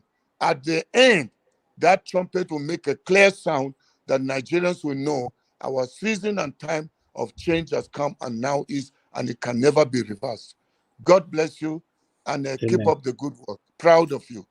Thank you, sir. Thank you so much. Thank you for your kind words and prayers. I say a big amen to that. Thank you. Thank you for coming around. Thank you, sir. Okay. Thank you. Bye. All right, sir. Yeah. Have a good evening. All right. Thank you very much. That was Dr. Aruna Guru with us right there. That was a wonderful discussion. I understand some of us don't want to hear a rerun. Yes, even me, I don't want to hear it. But sometimes, yes, you have to discuss it, my people. That's why we're in courts, as a second option in case. Are you going to tell me if these people satanically made a decision and it did not favor Obi, and you want the second option to be Tinubu one? No. So our first option is Peter Obi must be declared, because it's obvious he won the election. But for any reason, like I said before, because these judges, what they are trying to do here, except they just want to be fair, extremely fair. They don't care about the criticism that is going to come from these satanic people that is up there. Yes, they will say Peter Obi won this landslide. But with the body language that I'm seeing, these people might end up to be on the fence. Okay, may Tinubu not blame us. May Obedient not, may Peter Obi not blame us. May Obedient not blame us. So, you know what we go y'all do? We'll give them a rerun so nobody feel blame us for anything. It's possible. It's just like I've said so many times on this platform. We have so many other platforms that are sitting on the fence. You go to their platform, they will never let you know they are for Peter Obi. What? Are we allowed to interject you? No. Let me finish first, sir. Thank you. We have so many platforms that is on social media at this particular moment. Although they are doing a good job, I'm not against them, but they are sitting on the fence. So they will never let you know I'm for Obi. They'll just let you know. They'll not also let you know I'm for Tinubu or Atiku. They'll let you come in and say whatever you like and go. Okay? That is the situation. So at the end of the day, these people, judges, can do the same thing and sit on the fence. And when they sit on the fence like that, then it becomes a problem. So one thing that we must understand is, with the situation that we are right now, we are not allowed to sit on the fence. And I like the fact that Mr. Aruna Guru mentioned it, that a lot of platforms that started this whole journey with us, a lot of them don't enter house. They say, according to him, say some of them are saying nobody's paying me, nobody's doing this, and they enter house. Listen, guys, like I've always said, if you give up, so what will you not do? Do you have a second option? And I will answer it for you. I will not wait for you to answer that. The answer is no. No second option. That means we will continue the way we are. In fact, it will get worse. Have that in mind. It will get worse. It will never get better. It will get worse. You know? So always have that in mind. Thank you very much, my people. I think we should start talking right now. Thank you so much. I see a couple of people were trying to call in. In case you want to call in right now, I want to pick only 2 calls. Quickly call in, then I'll pick your call. You know, thank you. Give us a mandate. You wanted to say something before? Oh, okay. Looks like give us a mandate. I've left. Okay. All right. We have Omoye's Corner on the phone. Thank you, my sister, for calling in. Please talk to us. Good evening to you. Good evening, Mr. Elvis, and good evening, everyone on the panel and everyone in the comment section. I just wanted to quickly respond to what Dr. Haruna Goro just said. Greetings to him, shout out to him for his work, his good work as well. But I want to push back on the rerun. The reason why I want to push back on that rerun is we have to understand that Agbado has planted his people. I get preparing for worst case scenarios. These are some of the options that we in reality have to consider. I understand that. But as we're considering those options, we should also, as a group, as a community, be considering putting together resources if people are going to go out there to vote again. Because I can tell you for free, there are people that are still going through the trauma that they went through after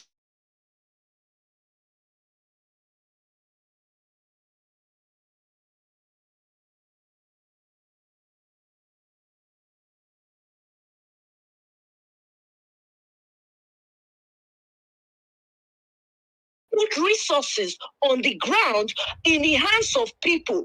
Petrol is 700. It's likely going to hit 1,000. So people cannot afford to be in certain places anymore. Remember, there'll be people that will not want to show up at the polling unit.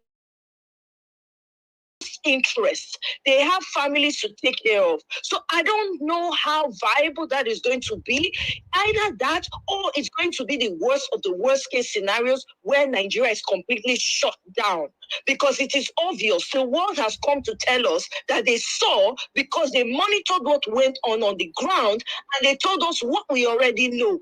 So in as much as, yes, let's prepare the minds of the people. But we also should remember there's a psychological aspect to it. People have suffered greatly from the previous one that happened. People lost money, lives, everything. So we have to be very, very careful. I understand it, but as we're talking about the rerun, let us ensure that as we're talking about that rerun, we are also saying we're putting structures on the ground so people will be taken care of as they go to vote. That's all I'm going to say. But who is gonna take care of them? We have to put money together. We have to donate money and find a place on ground where they can go and collect money. If person, let's say they give person collecting voting card. Remember what happened last election? People go collect their voting card, they say now one polling unit, like they go vote. They go reach the polling unit, they go say, no, your name not there. They go send them all over. That's money. That's gas money. To be honest, my sister, rerun is a no, and no forever. To be honest. Because it's going to be frustration, man. So we're going to have a rerun under satanic Mahmoud Yakubu, under satanic Festus Okoye. That's why the rerun is a no. But me, I came in because I understand where Dr. Aruna is going, talking, why he's saying let's prepare for all sin. I get it. But we are not thinking enough of the trauma. And remember, this man don't already enter. He don't position people for strategic positions. He get people for military. Not be when they discuss which day for year, say he want to retire like how many army chiefs or whatever they are called. Look at the police commissioner. All in people. You think it's going to be that? No, I say a heavy no to a rerun. The only reason why I say, okay, let's even consider, let me run with the idea of a rerun. Are we prepared for the finances? Are we going to be prepared to stomach or to shoulder some of the responsibilities of the people on the ground? How much be petrol now? Somebody just explained, you played a video of somebody saying that they have a Mercedes truck or whatever, and it guzzles up fuel. So imagine somebody with a small car that's already managing, salary now 20,000 naira a month. How much one feel attack? Now you just say now how I want to go do the election, how I want to go polling unit, go vote, I go consign them. Imagine the trader in the market that's selling tomatoes and ogede. You not get the ogede when you get, you never even get profit of her. Then you want to say make you go vote. Like me, they declare this man, I win. Everybody, even the whole world can testify that it's Peter the Rock Obi that won this election. Me, they give space for the man. Simple. Now the same Macron go come to that again. They say, I assure you. First of all, they pour spit for everybody, body with the fast talk. No full stop, no command. I want to listen. Hell to the no rerun. But if there's going to be consideration of rerun, then we better put our money where our mouth is. Make sure you put money, make sure you provide security for the people on the ground. They don't suffer rich. Trauma. People are still going through trauma. To say they get psychiatry offices for Nigeria where they get psychologists, you'll be hearing stories. I beg. So that I say no to rerun. No, hell to the no. Let them give the man who won it, that everybody sees that he won it. Let them give him back his property. Now we vote for her. Now we know what we put for them. So may they rest with this rerun thing. I beg. Thank you very much. Mr. Elvis. Thank you. God bless you. Thank you very much. Thank you. All right, Mr. Faye, I have you on the phone. Please talk to us. Good evening to you. Yeah, good evening. Good evening. We can't hear you. Speak louder, please. Nigeria Watch, can you hear me? Okay, go ahead. Go ahead. Yeah, Nigeria Watch. Do you know what, Dr. Aruna? May God bless you, my brother. Your effort will not go in vain. Nigeria Watch. Do you know what? I disagree with Dr. Aruna. Do you know why? Because if they say make we do rerun for Nigeria, see, let me tell you, I support you, Nigeria Watch. All the old Nigeria, we say no to rerun because if they say make we do rerun, at that process, they do election. This Mahmoud Diot, he go that time. Now he goes. Now this time, said he go take settle down, take do a plus and minus. This one, come be ori we put up for wahala. So he go be settled down.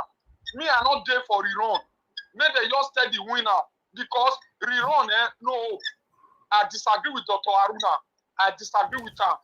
Because the man they try. You understand? Because rerun, carry us go anywhere. And if not rerun, where I go support, we say it could be another person entirely. I go call the winner of the election. If not Mahmoud Yakubu, bros, Nigeria no level. Thank you. We are just joking.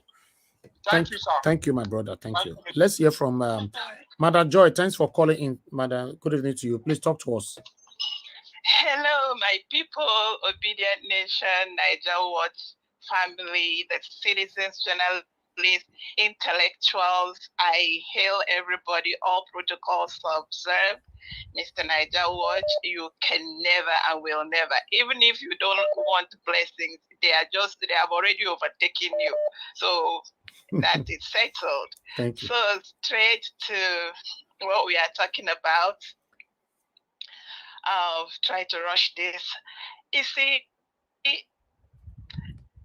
right now, let me tell everybody, to be honest with you, we are at a great advantage. I have told everybody here, a new Nigeria is already possible, either in whole or in bits and pieces. And no matter what they do, anything, let them try anything, they will see themselves in what I have come to settle my mind in, is this, that God will cause everything to work together for the good of them that love him. The upright in this nation, it is an end. There is an end to a rulership of evil in this nation. Now, look, I still hold this thing CJN said. He said, if the judiciary fails, there will certainly be no country called Nigeria. Already they have failed woefully. You see, the day they swore in an illegitimate, unconstitutional certificate was the day they even rubbished the constitution. They won 1999. But Adebanjo, God will continue to bless him, and I tell everybody, the little I have known in these 3 to 6 months that have woken up and I'm looking into the situation of Nigeria, so-called Nigeria, I have come to see that there was never a democratic constitution. So that quagmire, they have been hanging on a thread. If they want any rerun, there will have to be a board that will sit and change all that. We don't want to rerun at all. We are not going to vote anything, because there is nothing. Let them go and sit down. Let them go. You see all these elderly that have caused this pain to the young ones. All of them, some of them started ruling since they are age 36. Some of them age 35. And they're still sitting there. Thank you. No, enough is enough. They should go. Thank you. Go and sit down. This is over. We are done. Thank you, madam. Thank you very much. God bless you. Thank you. All right. OJ, now, thanks for calling us. Good evening to you. 2 minutes. Please talk to us. Good evening, everybody. Good evening, Mr. Elvis Watch. Thank you very much for this opportunity once again, and thank you for keeping the fire burning. My contribution is this about the rerun. It is not possible because the Electoral Act says that the rerun must be done within 21 days after the fake result. So 21 days has already elapsed. I don't see any way they can even bring that into their argument or make that is that constitutional? Yeah, it's part of the Electoral Act. Oh, okay. Okay, that means a rerun is not an option. Is that what you're saying? Look it up. I'm not a lawyer, but I'll check that out. After 21 days of the first result, there should be a rerun. After that, it is unconstitutional. I will check that out. Thank you. Thank you, sir. Okay, thank you. Yes, sir.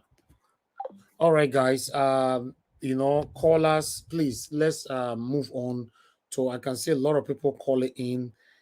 If I have to take all of you the way you are calling in, it looks like we're gonna sleep here, because we have people on the panel that are just patiently waiting. None of them have said anything at all, so please bear with us and let's take it from here. Thank you very much, people. I tried to call Aman Patrick back, you didn't pick, so thank you. Let's move on to the panel.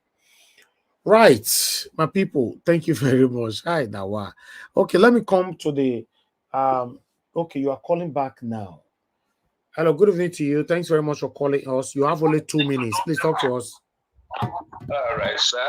Good evening, Mr. Niger Watch. Thank you, sir. I won't want to take much of your time. I 2 just minutes. wanted to ask Dr. Ogoro a question. No, he's off the panel already. Oh, okay. Now, my point is this, on what you were discussing with him, the issue of the runoff. Let me ask, if these judges, or rather these justices, have seen it clearly with all evidences to show that Obi won this thing, what will be the reason for a runoff. Yeah, that's how it's supposed to be normally.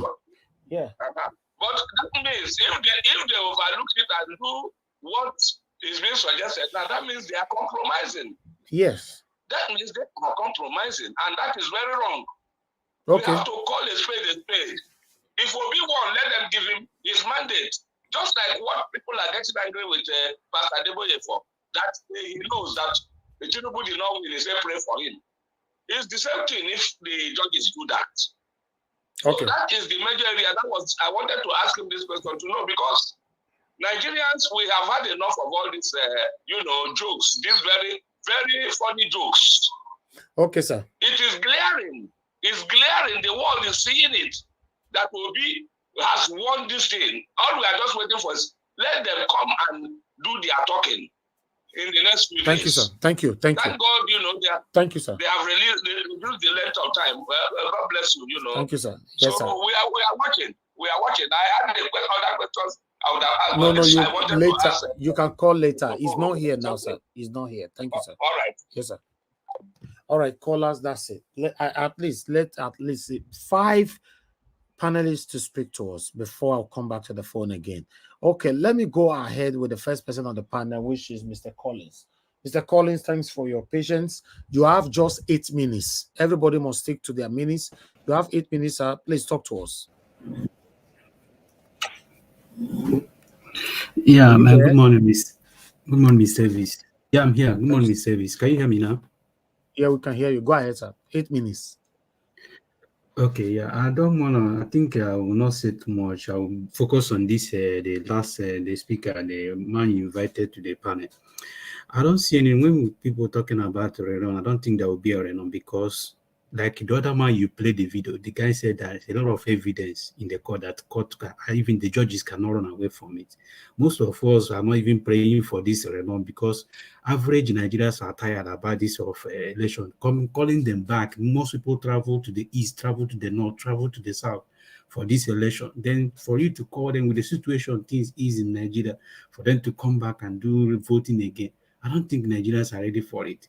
So the most important thing we are asking for, as things are going now, those are the things that we should challenge our energy. We shouldn't be even trying to initiate this idea, because sometimes all these demonic people, they always tap in all these ideas. When people start bringing all these ideas, I don't like it, because before you know, they will start, even when they are not thinking about it, they will start, maybe they see, okay, this will work. Since Obedient has started talking about things, they begin to put in their mind. I don't want people to start buying it. We don't want it. Since we know what we want, all we want is the court to do the right thing. And what is right thing? To declare the winner. The evidence is there. Everything have been proven to them. They have every evidence. If the evidence proves that Peter Obi did not win the election, announce the result, announce the winner. If it's Tinubu won the election, announce it. If the evidence proves that Peter Obi won the election, announce that Peter Obi win it. If the evidence proves that Atiku won it, announce that. But to bring this idea of running the election, my brother, nobody's buying that idea. I don't want anybody to subscribe on it. Even we shouldn't even initiate it. We shouldn't even give it a thought. I don't want anybody to give it a thought, because there is no need of giving it a thought. So for me, since the evidence is there, like the first video you played, that is what I'm holding on. That man said everything, that people that is still not believing that Peter Obi is going to win this court case, they should rethink and think about it, because at the end of the day, there is nothing, there is everything that justifies that Peter Obi is going to win the election. Every evidence is pointing at the right direction. So people should not have this doubt of that. Before, we believe that something like this can happen in Nigeria. This is the first time that court have. I remember when the Yusuf, right, said that before courts have, people do come to court, but court having witnessed when Nigeria come to court to table their case. This is Nigeria versus court. So it's not like normal APC and PDP thing. This is the first time that court have seen evidence before. Nobody provided such evidence before. So I think we shouldn't bring this idea of Renon or come do election again. Nobody have that time. So that is what I want to say. Thank you. Thank you very much, Mr. Collins. God bless you. Thanks for your submission. That was very, very quick, and I like that. Okay, let me move on now to Oga Felix. Oga Felix, please talk to us, sir.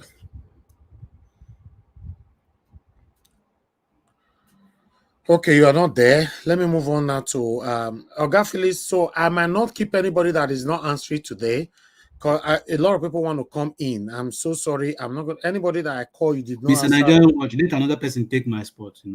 Okay, sir. Thank you very much. Because Thank a lot you. of people Because want more to people want to come in. God bless you, sir. Thanks for your understanding. Okay, I have removed you now.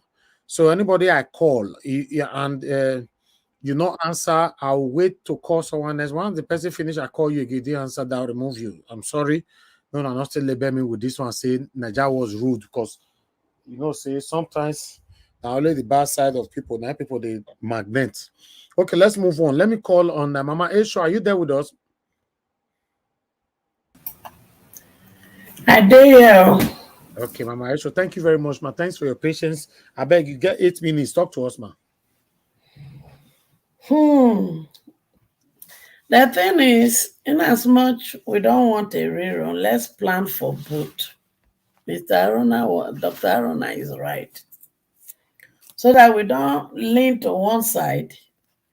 And when in ACON, we are trying to psychologically prepare our mind. If the judges want to really clear the judiciary, the evidence before them is enough to stand for the truth, according to the CJN. So if the CJN would do meeting with his judges to say, look, concern, let's stand by the truth, then there will be no rerun with all the evidence that is brought before them. But if they want to be on the fence, then they may take the decision of a rerun. So if they take the decision of a rerun and we didn't psychologically prepare for it, it will even be difficult for us to take those steps physically. So that is where we seem to be on a crossroad. If we are in a society where justice really prevails, with the evidence before them, they are supposed to declare who be the winner. Then maybe we may be heading to Supreme Court.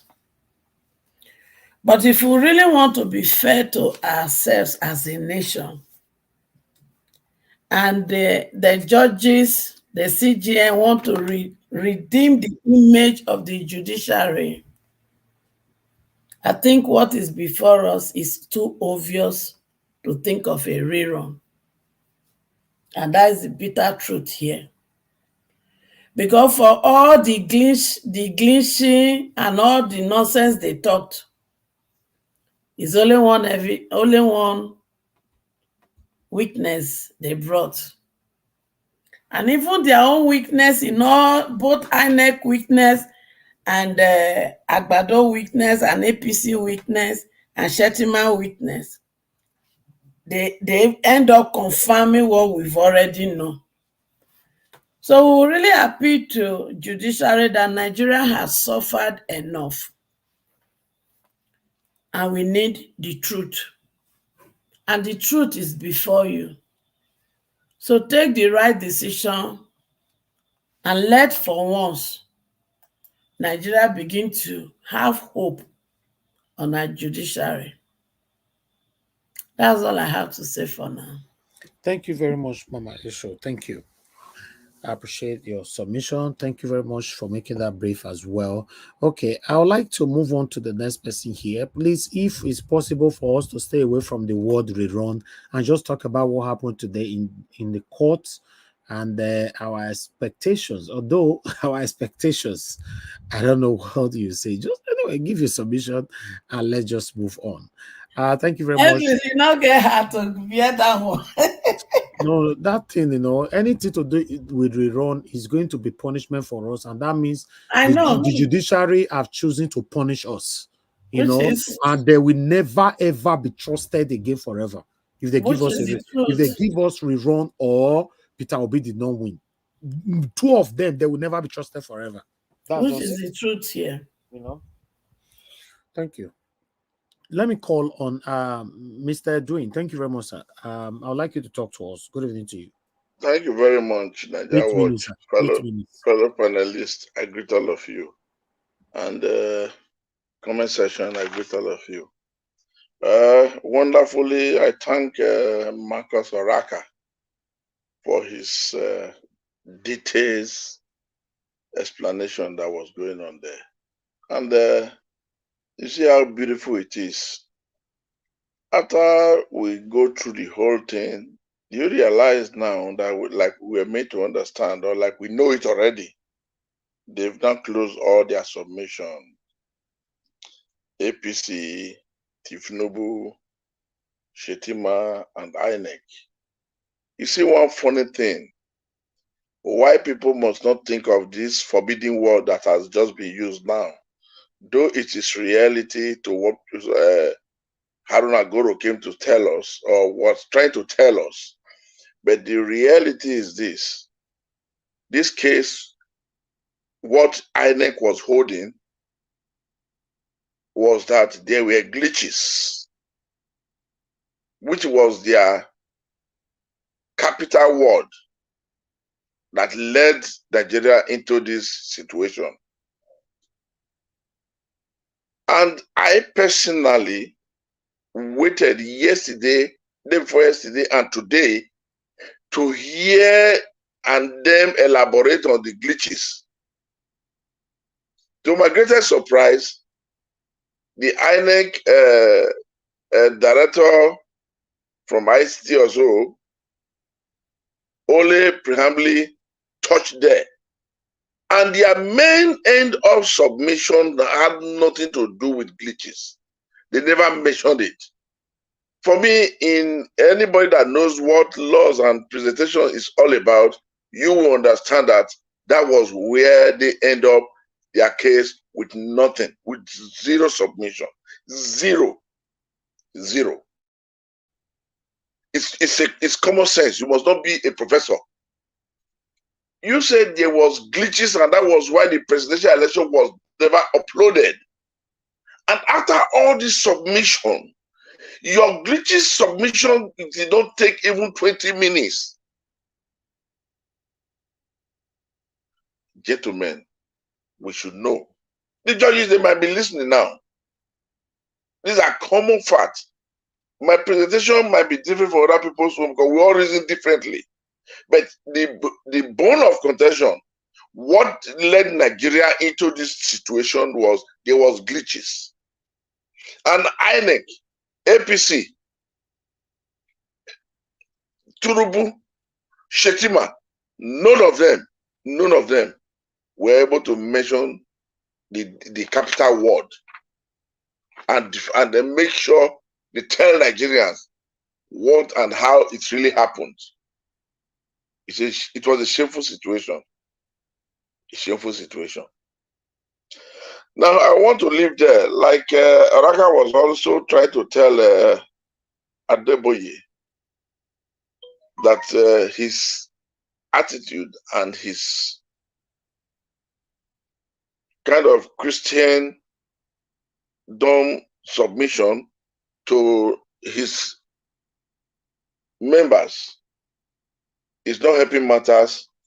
It's only bringing down Nigerians and Christianity, leading them to doom, which we forbid. But the reality is this. Why it is like this is that Pastor Adeboye is a tribal bigot. He believes in tribalism. He has done it before. We knew what and we saw what he did to Jonathan. So why we must always learn at times to give them the way they want it. And that tribalism is one of the greatest problems we are having, tearing our nation apart. Religion is another thing. Tinubu and Shetima, the corruption management enterprise is another thing. Corruption, tribalism, and then religion. What is killing that country, Nigeria? At times we need to measure it. We need to say it. And again, it will, for me, be funny for any judge to say they are going to seek cancellation in the election, whereby INEC director said during the coalition, it was between 33 and 36% when Mahmoud declared Tinubu as a winner. When 60 something, let's say 65% was still not out.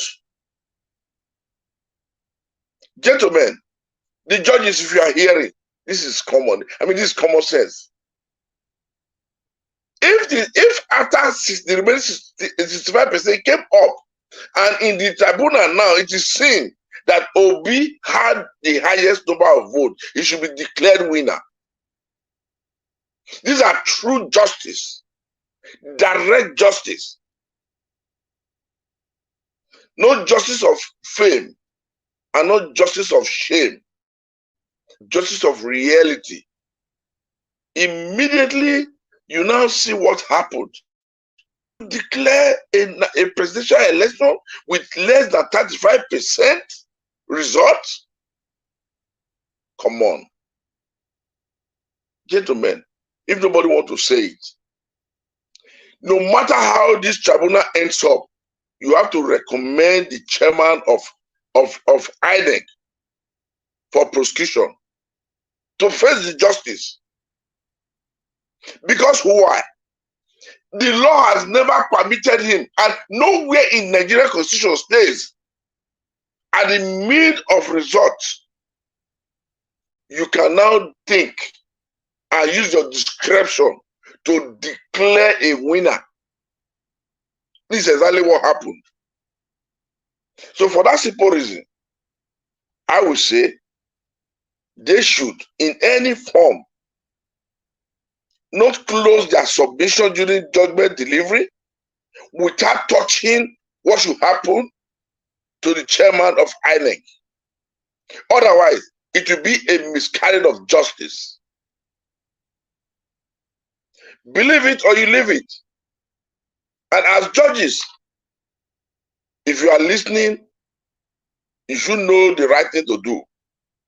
If you don't recommend, all other international bodies, local and national, they've all recommended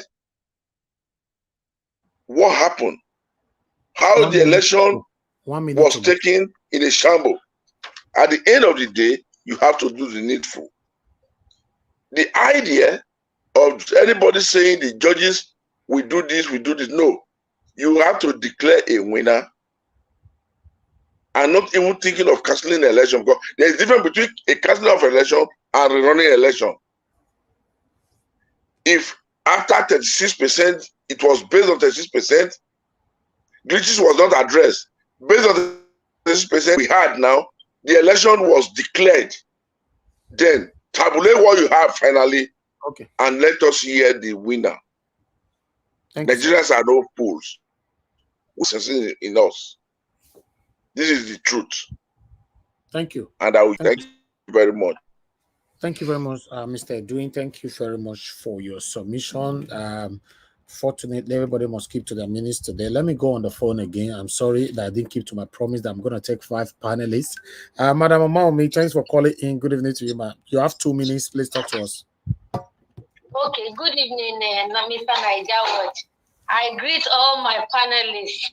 I greet everybody on the comment section, Mommy Diaspora, my sister, 2 of them, Rita and one other lady. They are always consistent. Yeah, but my Mr. Niger Watch, it is either they give us back that mandate and we take over the government, or referendum.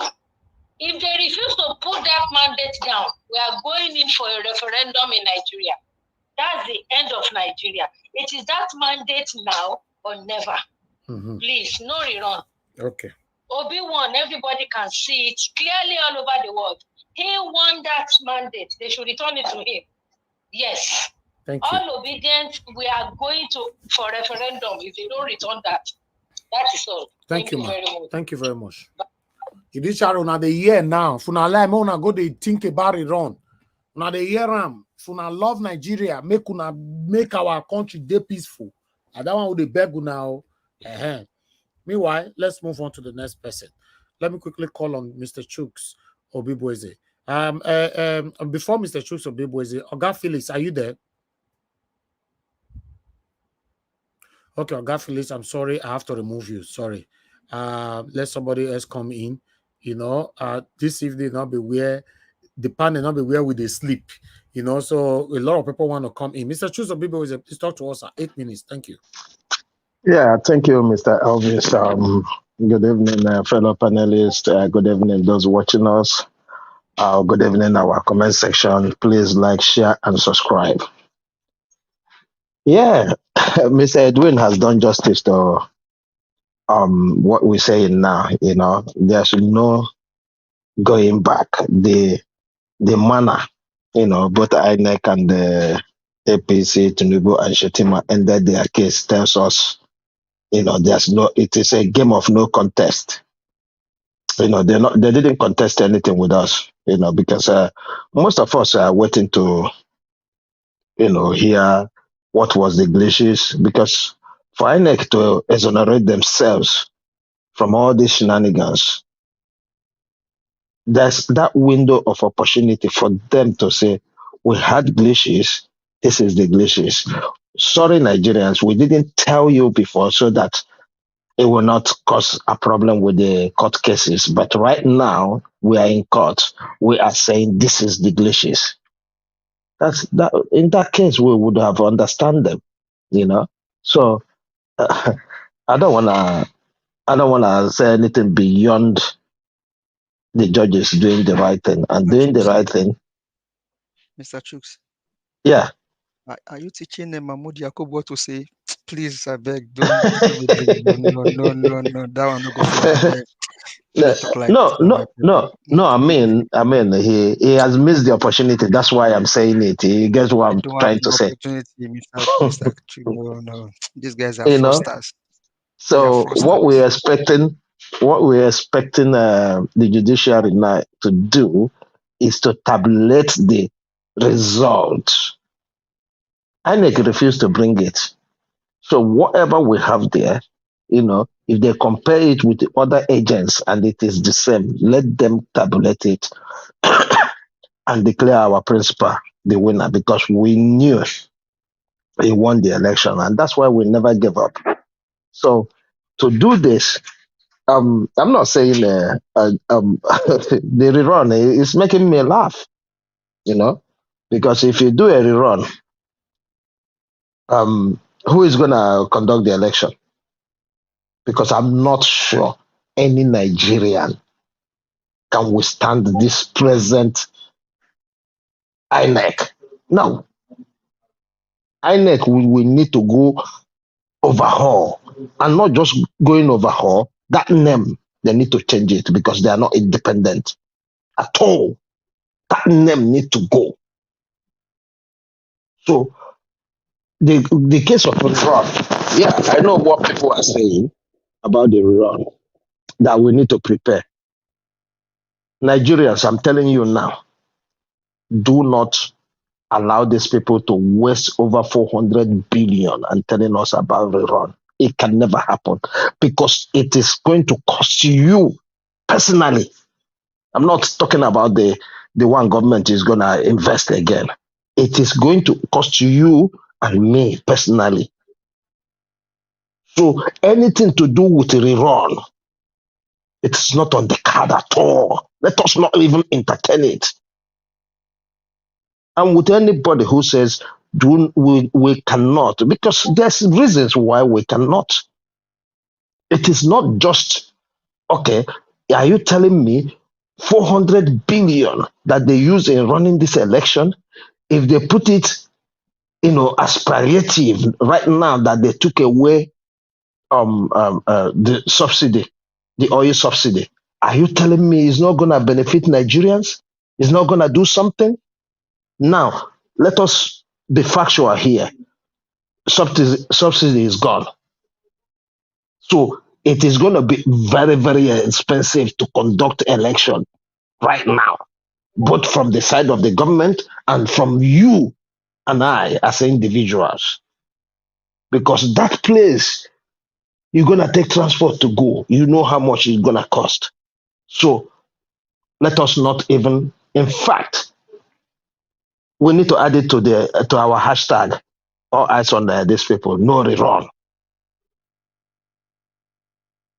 No rerun at all, because this money, where is it gonna come from? Nigeria is in total mess. So we borrowing money to conduct another election is a no-no.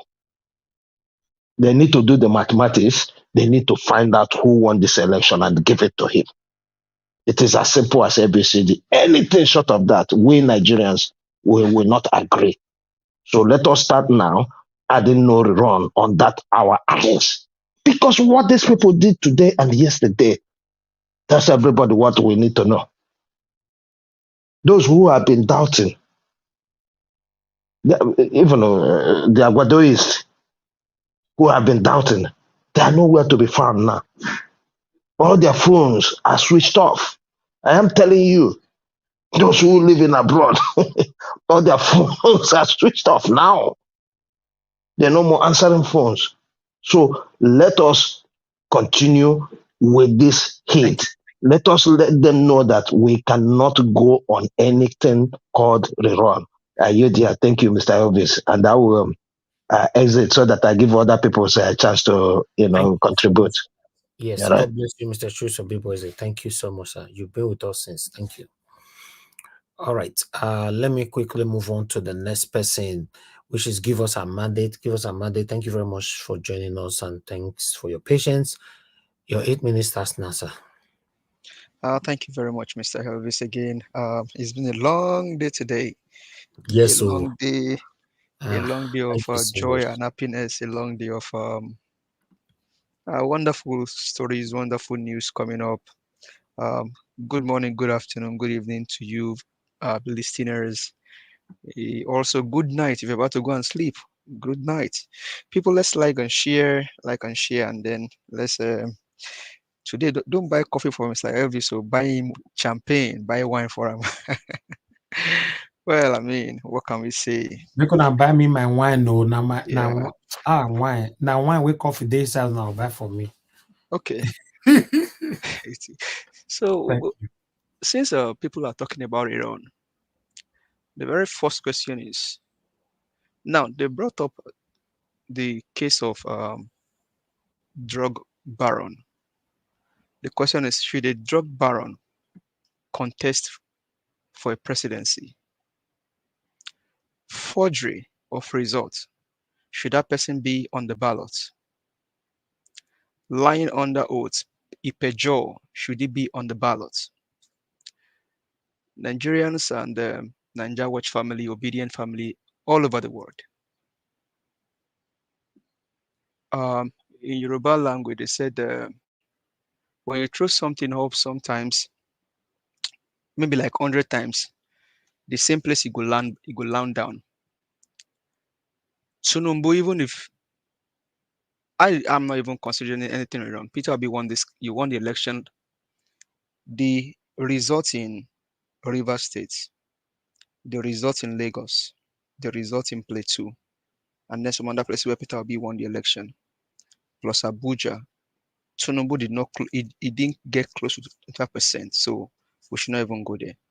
Then if you now bring all of those cases that they brought to court today, the Chicago thing, every other thing, if the judges, they cannot even see a rerun because Tinubu will not be on the ballot. Tinubu will be disqualified. The forgery, the drug issue, then even lying that he's 71 while the daughter is 65, all of those things will stand against him. So Tinubu will not be on the ballot. So technically, Peter Obi is the president of Nigeria, which, I mean, ordinarily, Peter Obi is our president. We know that Peter Obi is our president. So there's nothing to rerun here. Because if you're saying rerun, then who will be on the ballot with Peter Obi? Atiku is nowhere to be found. Tinubu has a case to answer.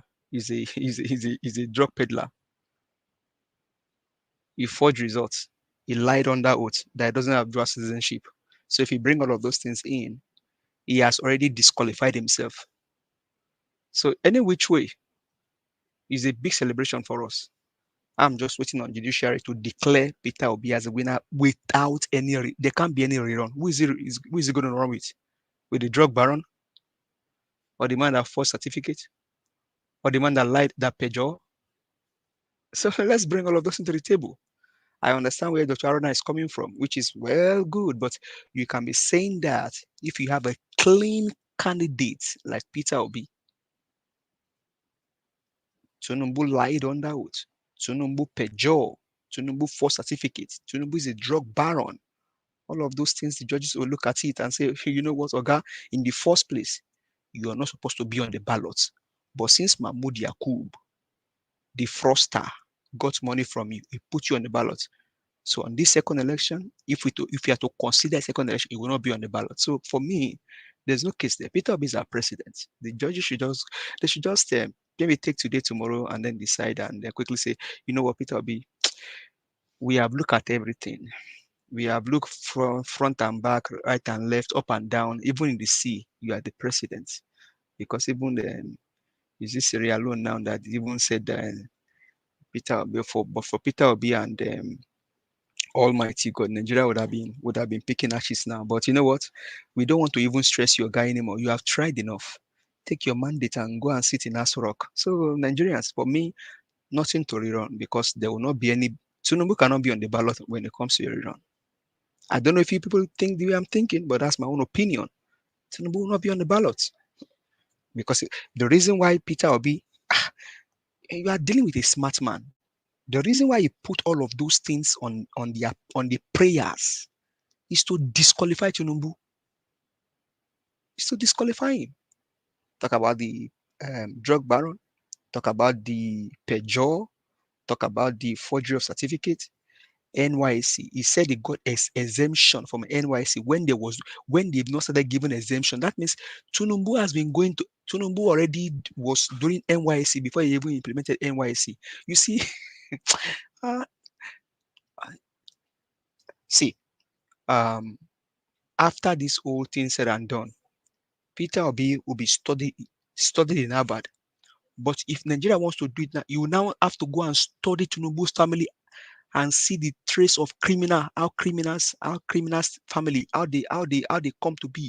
You now have to study Tinubu family, their criminal pattern, and then be able to now begin to look at families that have that character and begin to tame them so that such family will not grow like Tinubu in the future.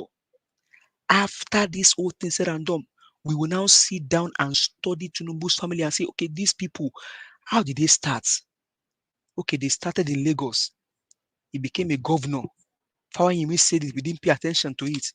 We also have one Fawayimi's boys that has now turned to Tinubu surrogate. So you now begin to study, okay, this is how he does, this is how he did, from where did he get here? He got Alpha Beta, begin to steal Lagos money, he sold our ports. You now begin to trace them and begin to see how we can begin to tame them. That was what Dr. Sam was saying earlier. You study them and they begin to cut them down, so they don't grow, so that we can eradicate such family from the Nigerian system. Because this guy has grown and then he has become an evil incarnate. So for me, there's no rerun. Who is Peter Obi going to run with?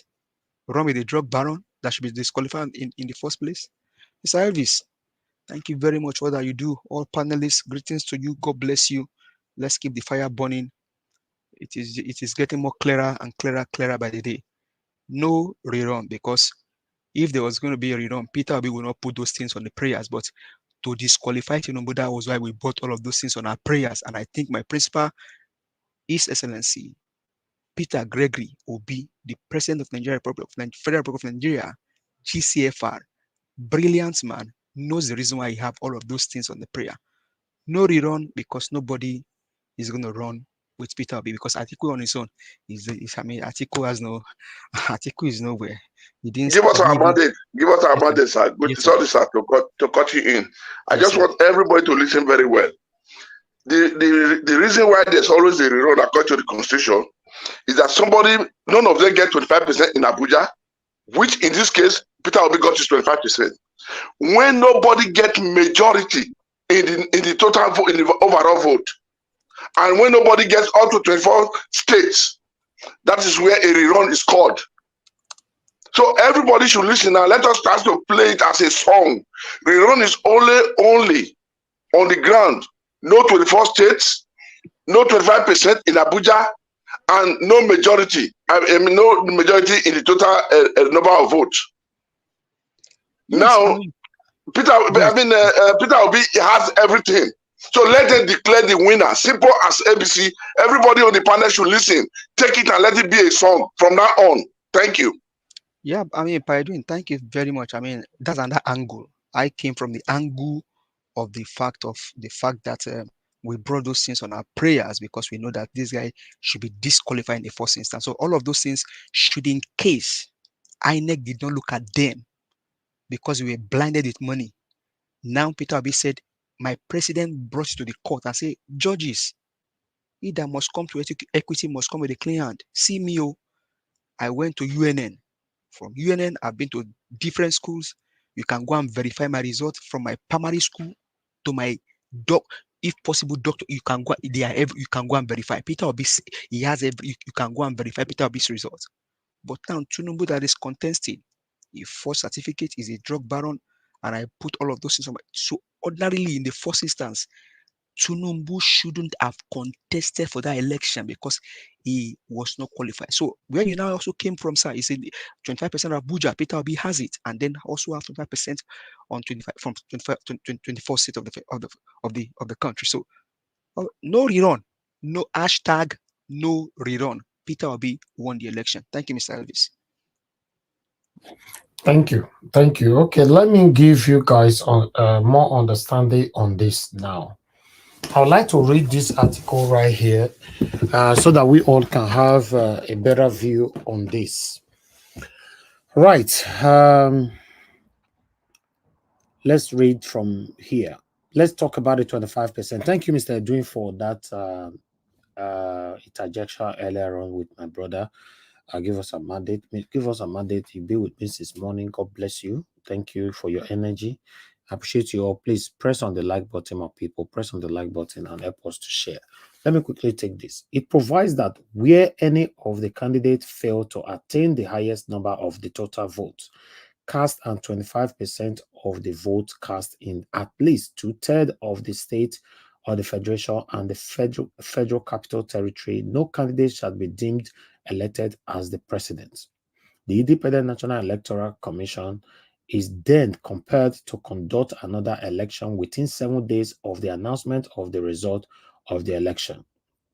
It is pertinent to note that it is not a contest between the candidate with the highest number of votes and the runner-up in the terms of simple quantum of votes.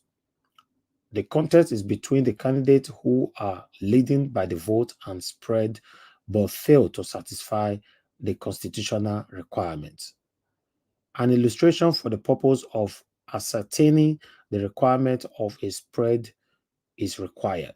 Certain assumptions will have to be made as follows. First, the number of accredited votes in the least populated states is 1 million. The vote cast in that state is 500.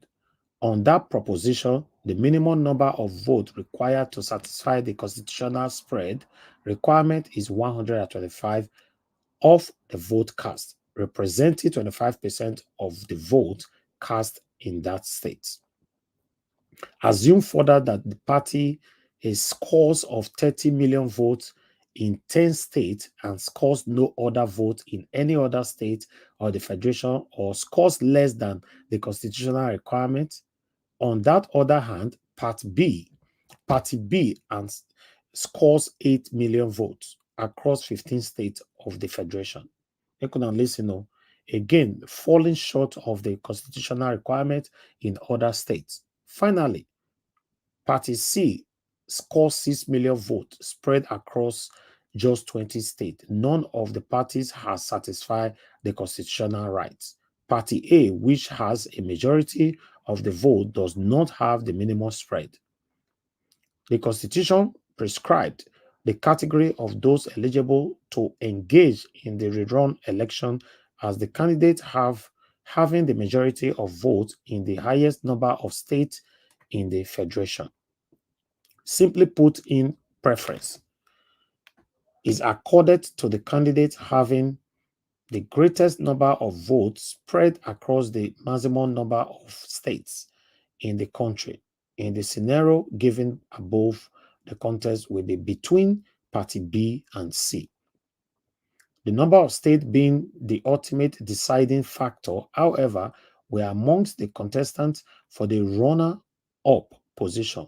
They all have their votes spread across an equal number of states. The qualifying candidate to engage in the rerun process will be the candidate with the highest number of votes cast in the election.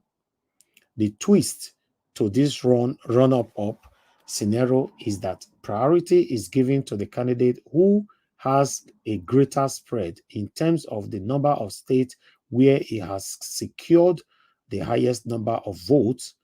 The intent of the drafters of the Constitution is to ensure that a precedent is acceptable across the country. The relevant constitutional provision dealing with rerun is complex and ambiguous. There is therefore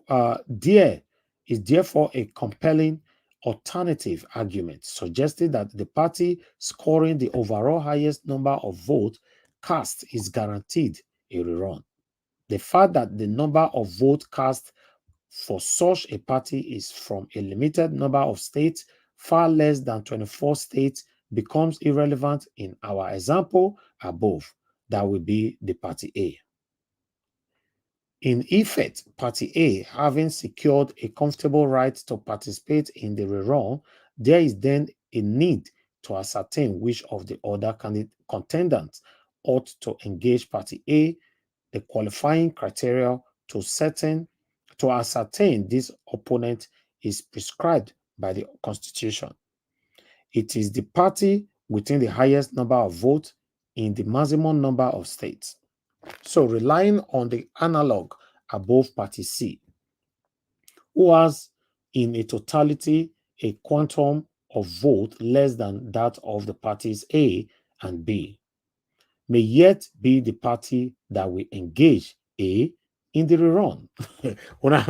I guess when they get into the talk now, despite that they put Peter Obi in third. So we are getting somewhere. So the Party C might be the one that will engage A in the rerun in case there's any. So let's move on. This is because, speaking loosely, Party C has a wider spread of vote than Party B. This interpretation unduly favoring Party A only on account of his having the overall highest number of votes cast is unlikely to win any applause. This is because any interpretation that guarantees any party the right to a rerun on account of having scored the maximum number of votes appears to undermine the clear objective of the Constitution.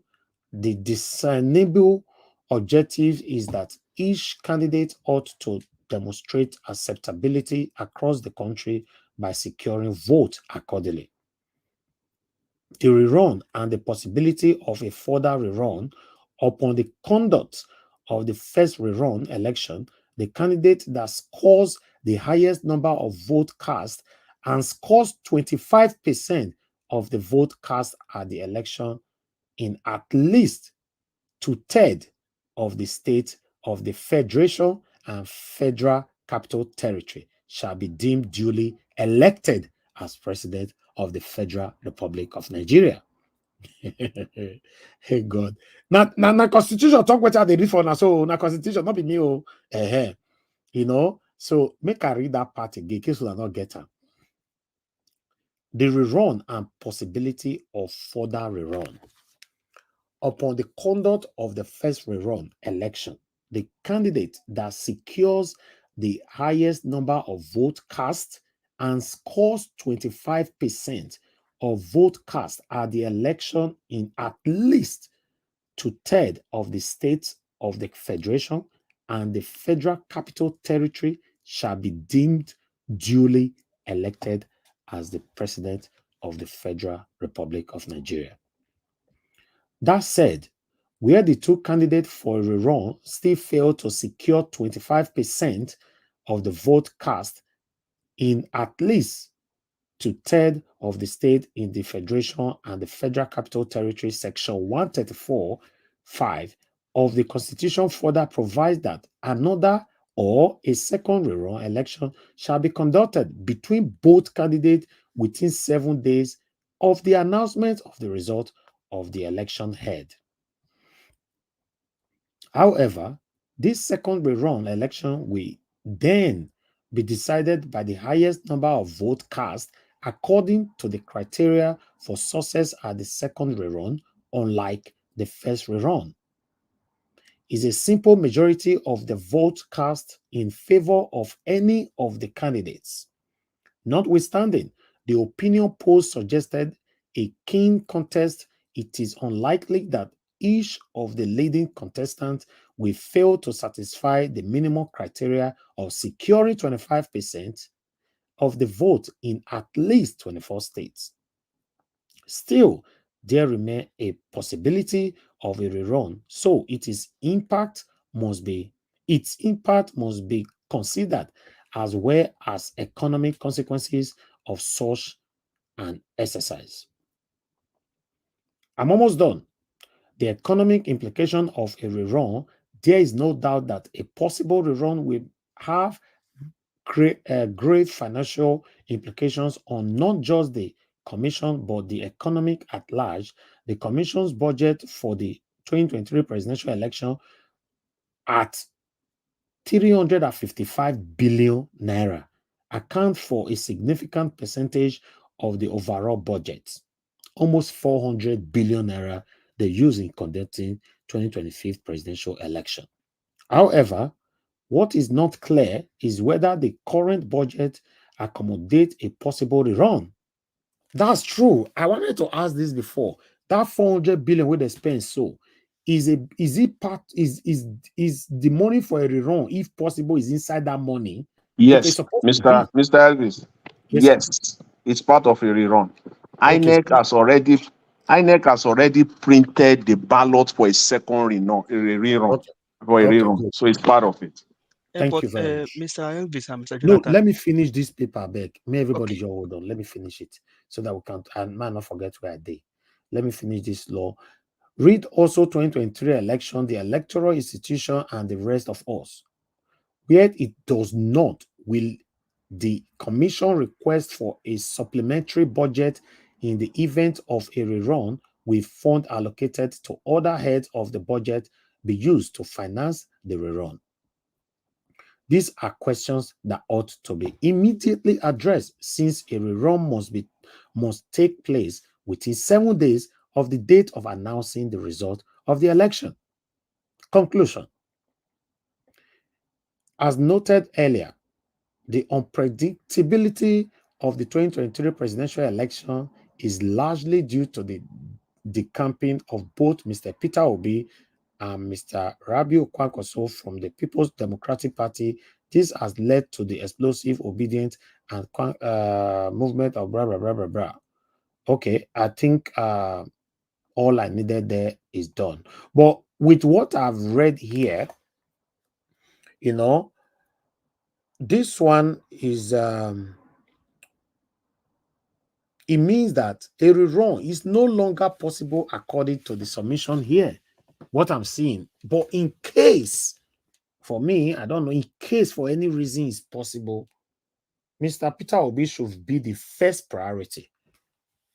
But meanwhile, I thought I should carry everybody along. Give us Amadi. You wanted to say something earlier on. You were still the one giving submission. I want you to round up on that. Yeah, I mean, you said they just spent over like almost 100 billion on this election. Yes. We are about 200 and something million Nigerians. Why not even take that money, go to each family and give them 1 million naira? That would have even settled a matter. Man, these guys are, like you always call them, they are satanic. 400 billion naira on this election? Just so now they spend the 400 billion. My God. That If is you don't just call my half family a now, trillion. can't give us 1 million naira if that's what you can give us, or go to each family, give them 1 million naira. Half a trillion This, naira. this country is No, it's not everything they spend for the election. They still my have brother, reserve for the rerun. Yeah, regardless. but it's all of them that They would budgeted have for the given us election. this That's money what we are saying. as in That individual reserve, they will family. not return it back to you, my brother. Man, these guys are Anything we wicked. enter these satanic people hand, not they come out again. All the These looted guys money are that wicked. they have returned, it was relooted. So what are we Wow. saying? Oh my God. All right. I mean, I don't have anything to say anymore, Mr. Elvis. I beg. Thank you. All right. Let me quickly go to we were having we lost Williams winner. Williams winner, you were the next to call. I don't know. Okay, that's fine. You know, saying in Nigeria, they as it gets. But meanwhile, let me go to Cheesy Gold. Cheesy Gold TV. Thank you very much for joining us, madam. I would like to hear from you. Are you there? Right. Good evening, everybody, and thank you so madam. much. I'm listening. My head and my ears are full. But I was excited this morning on the 10 o'clock morning show this morning when you told us how APC have withdrawn, how INEC have withdrawn. I got really pumped. And again, watching the iRise news, they were talking about how the man who came to court didn't have anything tangible to say to defend all the questions he was asked. And for me, from all the evidence I have gathered for myself concerning this case, all I can say now is that it's for the judiciary to do what is requires of them, because it's obvious now around the whole world that people are watching, and we have tendered our evidence and we have done everything that is needed to be done. But now it's left for the judiciary to be accountable. It's their turn now to prove to us that, as we are looking up to them, that they are not going to disappoint us. Because me particularly, I do not trust anybody in Nigeria, being anybody in government. I don't know about the judiciary, but like you said, all eyes are on them now, and I hope and pray that they will do the right thing, because that's left. I don't want to mention the other forbidden word that you're talking about, because I don't think that is an option for us at the moment, because the suffer has been too much for Nigerian people. So all that is left to do now is for this judiciary to just, do the right thing.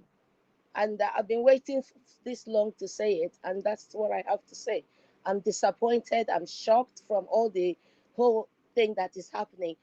Everywhere you mention Nigerian name around the world, it's like you're mentioning a deity. You understand? Very sad. And it's affecting me big time. For being someone who really loved my country, I used to be proud of myself. I used to be proud of my country, being Nigeria. But now I can hardly tell anyone that I'm Nigerian. But rather I say I'm Biafran instead of saying I'm Nigerian now. You understand? So, and it's very tough. And I'm the kind of person who used to not see anybody as a Yoruba or Igbos or any tribe. But now I'm beginning to read meanings into things, which is very, very unhealthy for me. And I'm just begging our judiciary to do the right thing and save us from this nonsense talk about rerun, because that's just shameful. It shows going to rerun just shows that the judiciary has not done their job. I'm sorry. So thank you for the opportunity, and I hope that they do the right thing. Thank you. Thank you. Thank you very much, madam. God bless you. Thank you. All right. I can see a couple of you saying that we should discuss rerun at all and all that. Yeah, it needs to be discussed. It needs to be. It's there as an option. But we don't want it. But you must discuss it. It's very, very important. No, I can understand whether guy was coming from, I can see it's not because I don't want to discuss it. And No, again, not you. I'm not even talking about I you, know man. because I don't live in Nigeria. If, for me to come and say, "Oh, go and do rerun, go and do rerun," until the people who are actually who are there seeing the suffering firsthand, you understand? And those are the people who are supposed to be at the forefront. So if you're gonna discuss run, we need to discuss strategies. Thank you. Thank you, madam. Thank Yes, for me, the word rerun, I don't want it to happen, but is there in our constitution as an option in case. There's 3 options you have in the constitution: a winner, a loser, or a rerun. So, a rerun is even, it's just like you did an exam and they ask you to write your exam again if you know you passed and all that. But a rerun, the only reason why you see in a country like Nigeria, why so many people are forbidding a rerun is because of the kind of system that we have. How can you put in a rerun, God forbid, and with someone like Mahmoud to take it all over again? God forbid that. They want to set the country ablaze, which we are trying to avoid. So Mr. Peter Obi won this election. It's very, very obvious with the way things is going right now. And I pray the judiciary do the right thing. A rerun is a no, no, no. Please, Nigerians, if anybody is hearing my voice, don't accept a rerun. Don't accept it. Peter Obi won this election. Because the reason why we are discussing rerun, in case some of you are not aware, the body language of the judiciary, they want to be in the middle. They don't want you to, because they know obviously that the obedient or the concerned Nigerians will blame them for any wrongdoing. Why? They also know that Tinubu we deal with them for any wrongdoing. So for them not to offend obedient or concerned Nigerians or Peter Obi, or for them not to offend Tinubu, these people might satanically end up being in the middle and say, okay, more not offend any of them, more you all give them the wrong, make the carry while they go. So that's where you will know that judiciary can never forever be trusted again. When you and that man started discussing rerun, my heart started pumping.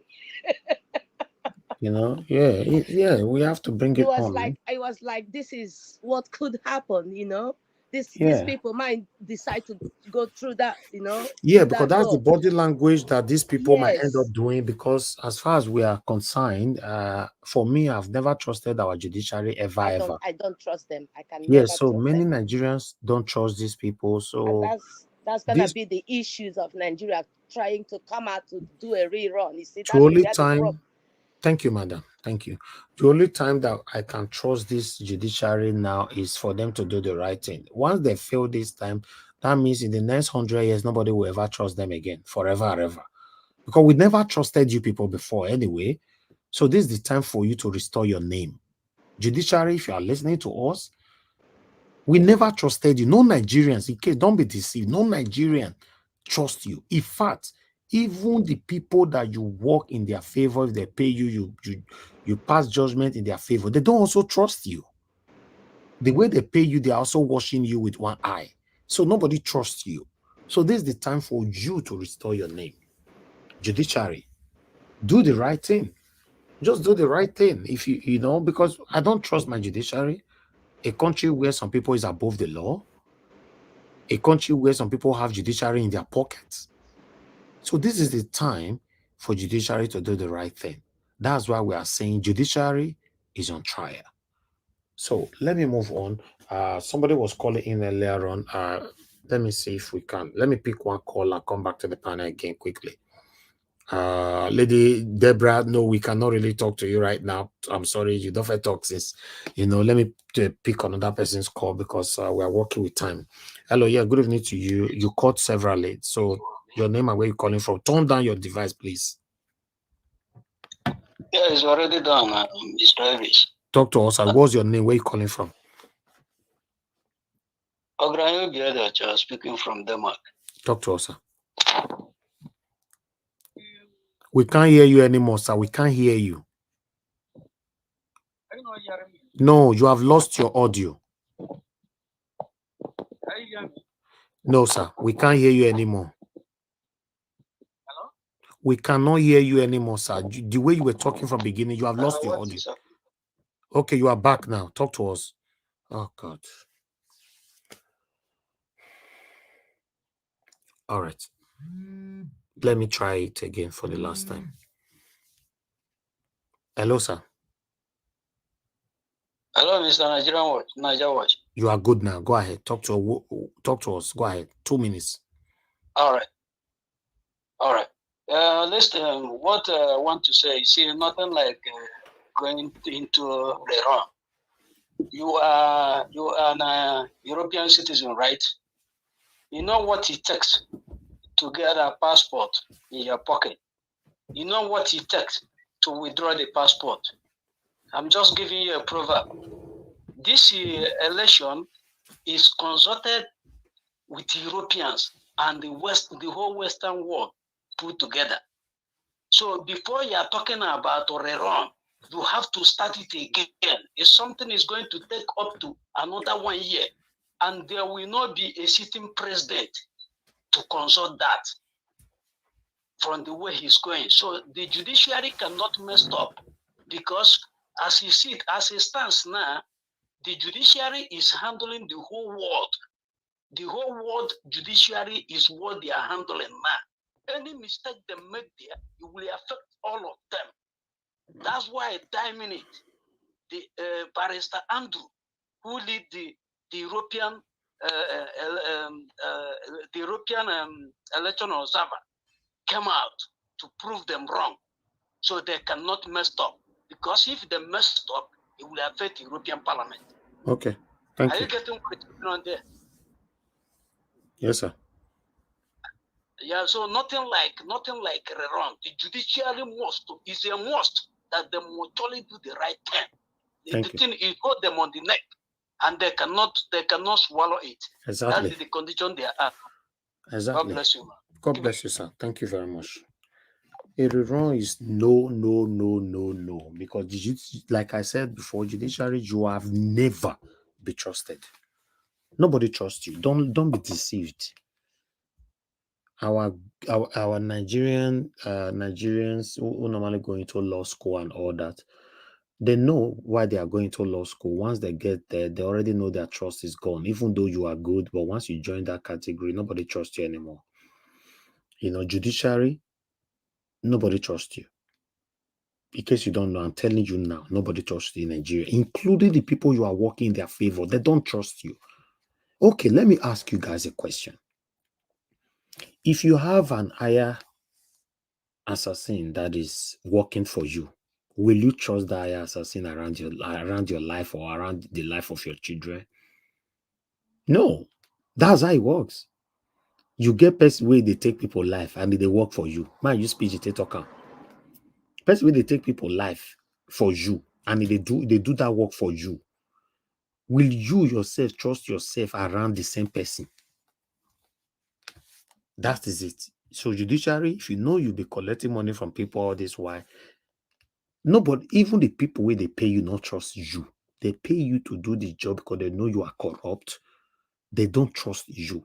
So the only time you can restore your name is this time. Because for me, since I was born, I've never trusted Nigerian judiciary, although I've never got any case where Nigerian judges or anything have to judge it for me. But I'm seeing, I'm well read, so I'm seeing things, what is happening to people. Do the right thing. So let me move on to the panel again. I would like Blank Panther. Thank you very much, sir, for your patience. Please talk to us. 8 minutes. Thank you, Mr. Niger Watch. Thank you, all the panelists have submitted what they really put together for the entire world. And I thank all the commenters. I thank all the callers that have called in to express their view about what we are seeing today. And most especially, I thank the lawyers, the senior advocates that were gathered together to defend the truth against those oppressors, the Labour Party lawyers. I give kudos to you all. You all have done a great job. You have dug in so far that anytime they bring their own weaknesses, their weakness now turn around to help us in buttressing our case further and make them, put them in a very tight position where they cannot really go ahead to press further. You know, we are pressing their neck, and their neck is really pressed down. That was why they have to give up and say they can no longer proceed with the case anymore, that they finish with the case, because they have no defense. That was why Olani Pekun was angry in the court today. He was really angry, and he expressed it. And one beautiful thing our lawyer did, they were smiling at him and they told him, look, I'm still on my ground. I still have my time. If you have weakness, bring it on. That's to show you that our lawyers were prepared. And that's to tell other people, they were saying our lawyers were too slow at the beginning. This is the case. This is what you see when you bring on men of intelligence, men of good character, men that know their salt. They come forward because they have evidence, and they believe in their evidence, and they pull it forward. And what we saw today was a supersonic process of defending what is right.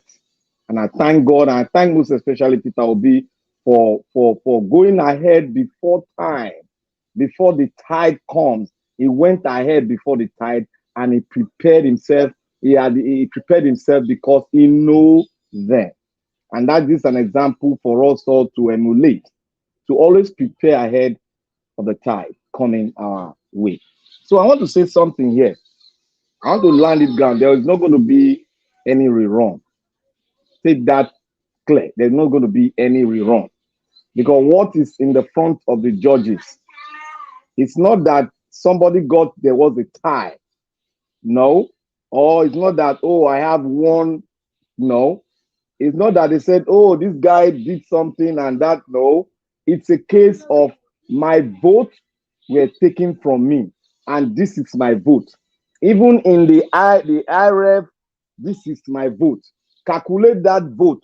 You will see that I defeated this man.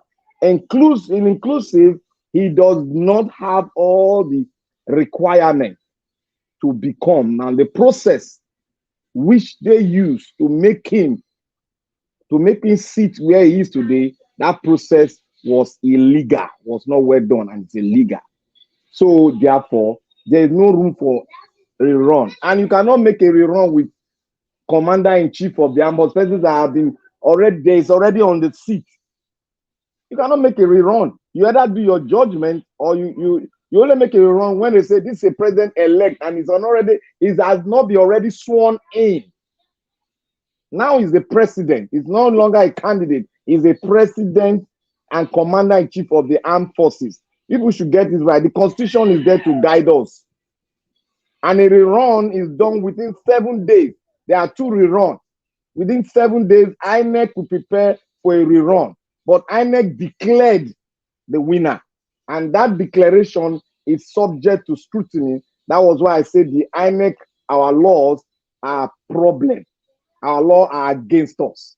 Because INEC should not be given the supremacy to announce who the president be. It should be the people, the people's parliament, to announce who the president is. Because in there, they will confirm it, and every other prejudicial whatever will be tackled before the pronouncement of who is going to be the president of our country.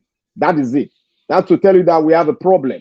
That no matter how we do the whole system, we'll still have problems to continue with this, what we're having on ground now. And one other thing, I say, Oranka, yes, he spoke very well on it. He was even too conservative in his speech. I want to buttress his point more. He was supposed to say, look, there are no pastors in Nigeria. It is 95% are all gone.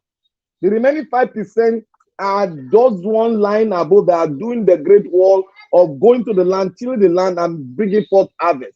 These people there, they are politicians. They are still eating from the master's table. That is why you see they cannot speak. Tell me, who has the gospel, who have the Holy Spirit inside of him? He should be scared of a man or a government to announce what is the truth. Then where lies your faith? Where lies their faith if they cannot speak out the truth?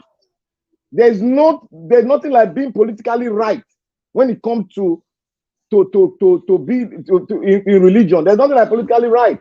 When it comes to you as a son of the Most High God, you are bound to dominate everything around you, and you are bound to speak for the truth. If they, at the peak of their religion, they cannot speak for the truth, then they have been compromised. And the compromise is not 1 year, 2 years. It has been a long, more than a decade that they've been going into religion, and they've been perpetrating it. They've been using religion to perpetrate even evil in the land. How can you say, touch not my anointed and do my prophet no harm? Read further and read before you get there and read after. You will see what the Bible means by saying that. They pick up word, they don't read it from the antecedent, why that word became and why that word proceeded. But what they will do, they'll bring that word and use their own human idea to use it to hypnotize the people, so that the people will not, really get what they want to believe in, but what the pastor preached to them. How many times have they taught? How many times would they say, tell the people that go and study your Bible? How many of them are speaking that? None. And they will tell you, they come and tell you, yeah, prosperity is a message. That is a lie from the pit of hell. So we have a good case, and what they need to prove to us is for them to take that blunt look. They have one thing, that blunt thing from the RF, that from their system. They got to give the judges the original one, because that's a criminal case there against INEC. Because INEC got to prove to them, and they have not proven to them that they have the origin. They refuse giving the original paper that was snapped, because I cannot stamp a blunt paper and put it on the system. That was why the question came from our lawyer. They came and they couldn't answer it very well. That's where they err. So there has been a criminal act, and that criminal act in the system has been proven. And when it has been proven beyond reasonable doubt, the judiciary have no option. And if they want to go any other further, they have to quote the Constitution. Will I swear in a president-elect who has not gotten the 25% requirement from the Constitution, which hold the sovereignty of the nation? Should I go ahead and declare him the president indeed? That is a big question for the judiciary. And if the judiciary want to flaw and they want to dare the sovereignty of the nation, let them say he is the president. Then they will see what will come from the people of Nigeria. So I want us to keep calm. We are at the verge of raising the flag up and take our mandate. And in taking our mandate, we should be bold and we should move forward and say what it is, what the Constitution says to us. There cannot be a rerun with a president on seat and a citizen who contested with him. There's no way in the Constitution that said a sitting president being on seat, we go ahead for a rerun. There's no constitutional provision that spelled that out. Thank you.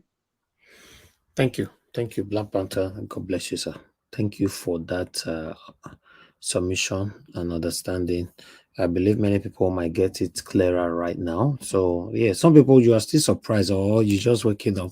I say we shouldn't discuss it. Why not? You have to discuss it because you have to stand by it. Don't fold your arms and allow things to bump into you. These people listen to us every day. Let them know that is a no, no, no, no, no.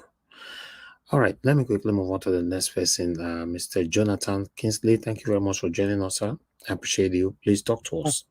8 minutes. Thank you very much, Mr. Elvis, and thanks to all the panelists and all the contributions that has been made so far today. I quickly want to make a comment on Magnus Oraka video that you showed. I just want to kind of slightly differ. I use the word slightly. I agree with him in most of his the content, what is said, but I want to slightly differ. See, the leader of RCCG, the leadership of that group or that church, for them, it's not a tribal thing or playing the tribal card. No, it's not at all. For them, it's about money. Period. It's about money. For them, it is more of aligning with power. More aligning with power, less of tribalism. The church thrives. In fact, the church thrives on close alignment with political power, because that's part of what the church preaches. I want to make that clear. For them, it's all about power. You will all recall during the campaign, the leader try as much as possible to stay clear. Even when it is, we all know, he try as much as possible, because whoever comes in, they want to align with power. That's their position. So I just want to make that clear. It's less of tribalism. It is more aligning with power. And it does not matter. The most crooked person comes here today, they will align with him. Even worse, triple worse than Tinubu, they will align with him. That is it for them, And then, I just want to quickly, talk about the issue of Iran. For me, it's a non-issue. But since it has been brought up, I think we should, try to clarify it. A rerun is likely, it's a long shot. For me, I think it's a long shot. Because for that to happen, it simply means, let's just all take this, let's just understand this fact. For that to happen, the judges, the court, they must dismiss they all have to agree, all the judges, or a majority of them, they have to agree and dismiss the forgery petition, dismiss the forfeiture petition, dismiss the dual citizenship petition, the double nomination. They have to dismiss all of this. They have to agree and say, okay, these are non-issue, that Labour Party has not been able to prove their case, or there are no sufficient evidence, which I think it is unlikely. So for a rerun to happen is a long shot, as far as real and authentic results of February 23 election is concerned, and as per the Constitution, it is a long shot. With regard to what happens at the court today, I want to start first of all by on that. I want to give it up for Livy Uzoku San. I give it up for him and his team. A very fantastic job they did. And as we can see today, that APC INEC, now that they have completed and closed their defense, we can say clearly now and confirm, even though we have been saying it before, but probably not, we have not seen it happen. But we can confirm now that they have no case. Absolutely no case. And to add salt to injury today, they brought as their only and main witness, star witness, is a senator who tendered a complimentary card as his proof of license to practice law in the state of New York. What a joke. They just like to take everyone for granted. They even try it on the judges today. We all, we saw that played out. So we can confirm that in fact, we see how they quickly they whisk him away from the witness dock, before he destroyed the case much faster. They want to get him out of that witness box as fast as possible. So with that, nothing more to say as per the court case today, other than the fact that they have no case. And for me, I can draw the conclusion. I can draw a connection between the court revising the timetable late last week. They revised the time, if we recall, it was presented here on Niger Watch. They revised the timetable. I can draw a connection between that and this fast this very fast defense of labor of INEC and APC combined. 2 days. 2 days of a case of this magnitude. One witness from both, from one witness each from them. So you can draw. I will leave that, you can draw that connection between why they revised, because it simply means that if that timetable had not been revised, this case will be concluded by the end of this month, July. This case will have been concluded because they have 10 days for their final address, and this case will have been decided even on record time, ahead of schedule. The case will have been concluded. But again, we leave it. The judiciary should know that all eyes are on them. Whatever game they are trying to play, for me, I don't trust them. I don't trust the judiciary until the final judgment is made, the correct judgment. They come up with the right and honest judgment for Nigerians. That's what I just want to contribute. For now, Thank you. they can't prove. They use the entire period. They have their time, the 2 days. They can't prove that Tinubu won the election that they conducted. They can't prove it. They can't defend the results that they announced. We didn't see anything yesterday and today. Nothing. Absolutely nothing. So we just, let's just, keep our fingers crossed and wait for the final judgment. It's all in the, it's coming. And I believe that at the end of the day, the mandate will be restored. But let's keep our eyes on the judiciary, a close, marking, as they will say, on them. Thanks very much, Mr. Elvis, and thanks to everyone. Thanks. Thank you, Mr. Jonathan Kingsley. God Mr. bless you. Elvis, Yes, sir. just 1 second. On the European Union and submission about the election, I think the judiciary was indicted because they made mention of that case between this former Senate president with the case he used in coming back to the Senate. I think that was mentioned in their final conclusion. Okay. That indicted the judiciary. Thank you, sir. Okay, Engineer Francis, it's good to have you at the panel, sir. Good evening to you. Please talk to us. You have 8 minutes.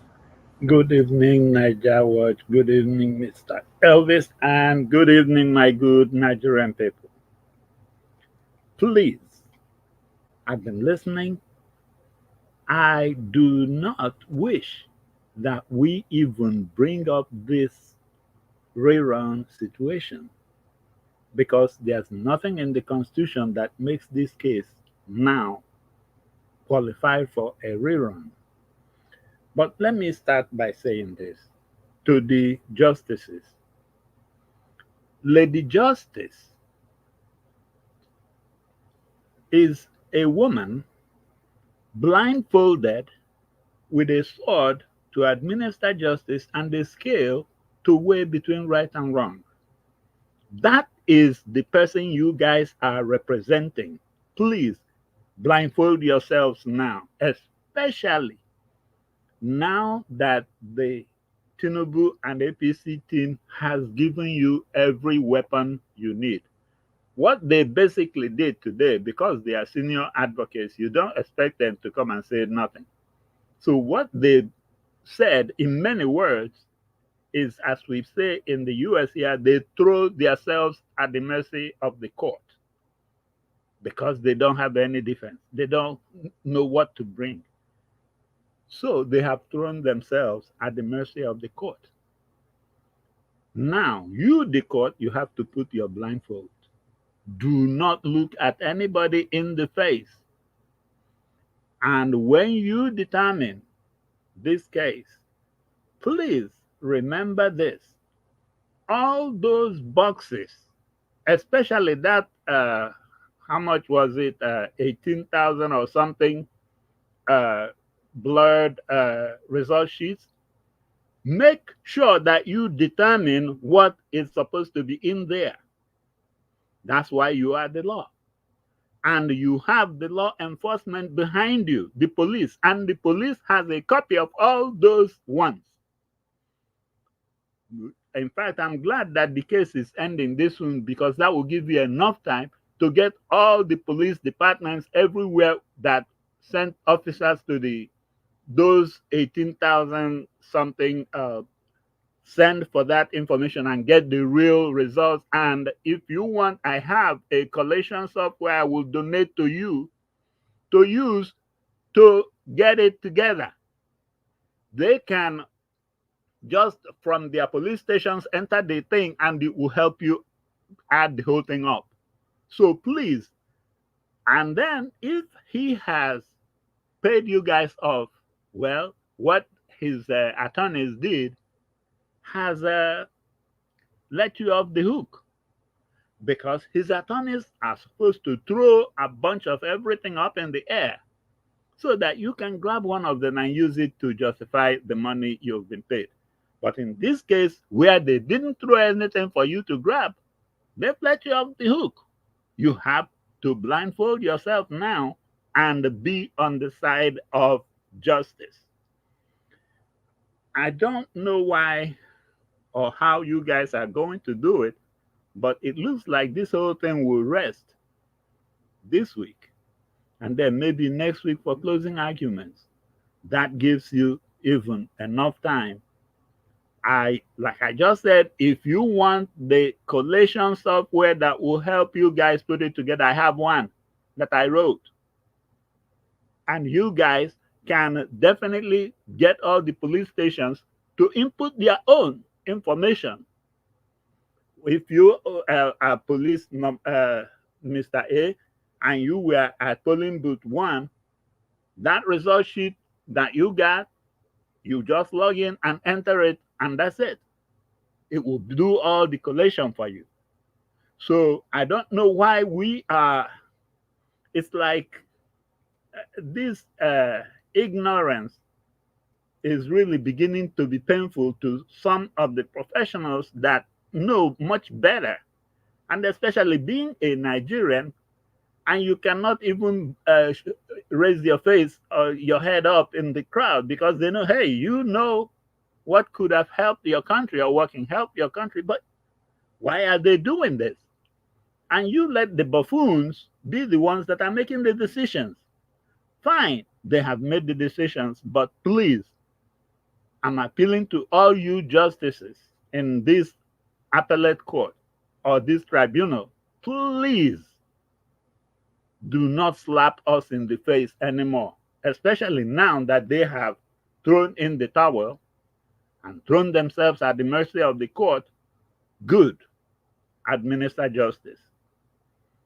And in this case of rerun, there's nothing constitutionally that qualifies this election for a rerun, unless you want to do a fresh election. And then, of course, if the court were to be honest, I do not see any defense against forfeiture. And I remember the Chief Justice, when he was in the, well, he was a justice in the Supreme Court, but he wasn't the Chief Justice then. He even joined in and read the court's opinion at that time against, Abacha's kids and versus the Federal Republic of Nigeria, where they said that forfeiture is as a result of crime, that if there is no crime, it will not be, that word forfeiture will not be used. So, guys, and then here they didn't present anything to justify anything that there was no crime, other than trying to say that, oh, Tinubu was able to travel back and forth the US, which means he's not a wanted person. No, that's because the case was not prosecuted because he forfeited. He's like, in fact, simply put here, it's like a plea bargain. I let this money go and you guys let me off the hook. So that does not mean that he is innocent of the crime. And then that thing the lawyers presented, trying to prove that Nigerian police sent information from the U.S. whether there's a criminal conviction on Tinubu. You guys are justices. Look at that thing very well. You will see that the inquiry sent by the police department was if there was a conviction. Conviction is different. Conviction is from going to court and then being convicted. They did not write for the US to check and see if there is a complaint against this man and something relating to this money. If they had done that, oh yeah, believe me, it will be all over the place. But they asked the wrong question, got the answer to the wrong question, and tried to use it to defend him. Well, I hope you guys be wise. Put your blindfolds on and administer justice. Thank you, Mr. Elvis. Thank you. Thank you very much, sir. Engineer Francis, thanks for your submission. God bless you, sir. Guys, make una press on the like button, I beg. Press on the like button before I call on Madam Ellen. Currently, we have 559. Let's take that to 600, please. Press on the like button. I appreciate every one of you. God bless you all. Okay, Madam Helen, if you are there with us, please, I'd like you to talk to us. Okay, Mr. Elvis, good evening. Thank you very much. Good evening to you. Thank you. 8 minutes. Yes, everyone. Thank you so much for the opportunity. I am glad to be part of the panel today. Mr. Elvis, if you actually watch what is happening, I think there's a pattern playing on. From day one, from the campaign, there has never been any form of commitment from this group, from the APC and their cronies. They've always taken Nigerians for a ride. You know, come for town hall meeting, they say it's Bala Blue. Do this one, go to Chatham House, they delegate duties to other people. You know, never showing any form of commitment, never showing any form of interest to serve. You know, and then come the election, the same thing still happened. And of course, the mandate was stolen. Now that and then when it was time, they said, go to court. And then the people went to court to say, okay, you took this from us, please return it back. And they say, no, remove yourself from the court. They brought in all sorts of distraction from the old man to all manner of people, just to continue to show that they are not committed to, you know, serving. They are not committed to the needs of Nigerians, to the cries and the woes of the people. So they've been at this from day one, and now we're in court, you know, fighting to get our mandate, and they are still at it. You can imagine what played out today. You know, you say you are a senator. You've said you've been, you know, with these people. I think he said something about 35 years or so, and then you're presenting complimentary card. That's to show that you people think Nigerians are fools, and they've carried it right even into the court to do the same thing to the judges. Why? Because they don't hold them any form of high regards. They don't, because if they did, they would not dare try that and go scot-free. That's like making a mockery of the court system itself. Why? Because these people have allowed them to do so. But I want to speak to the judges.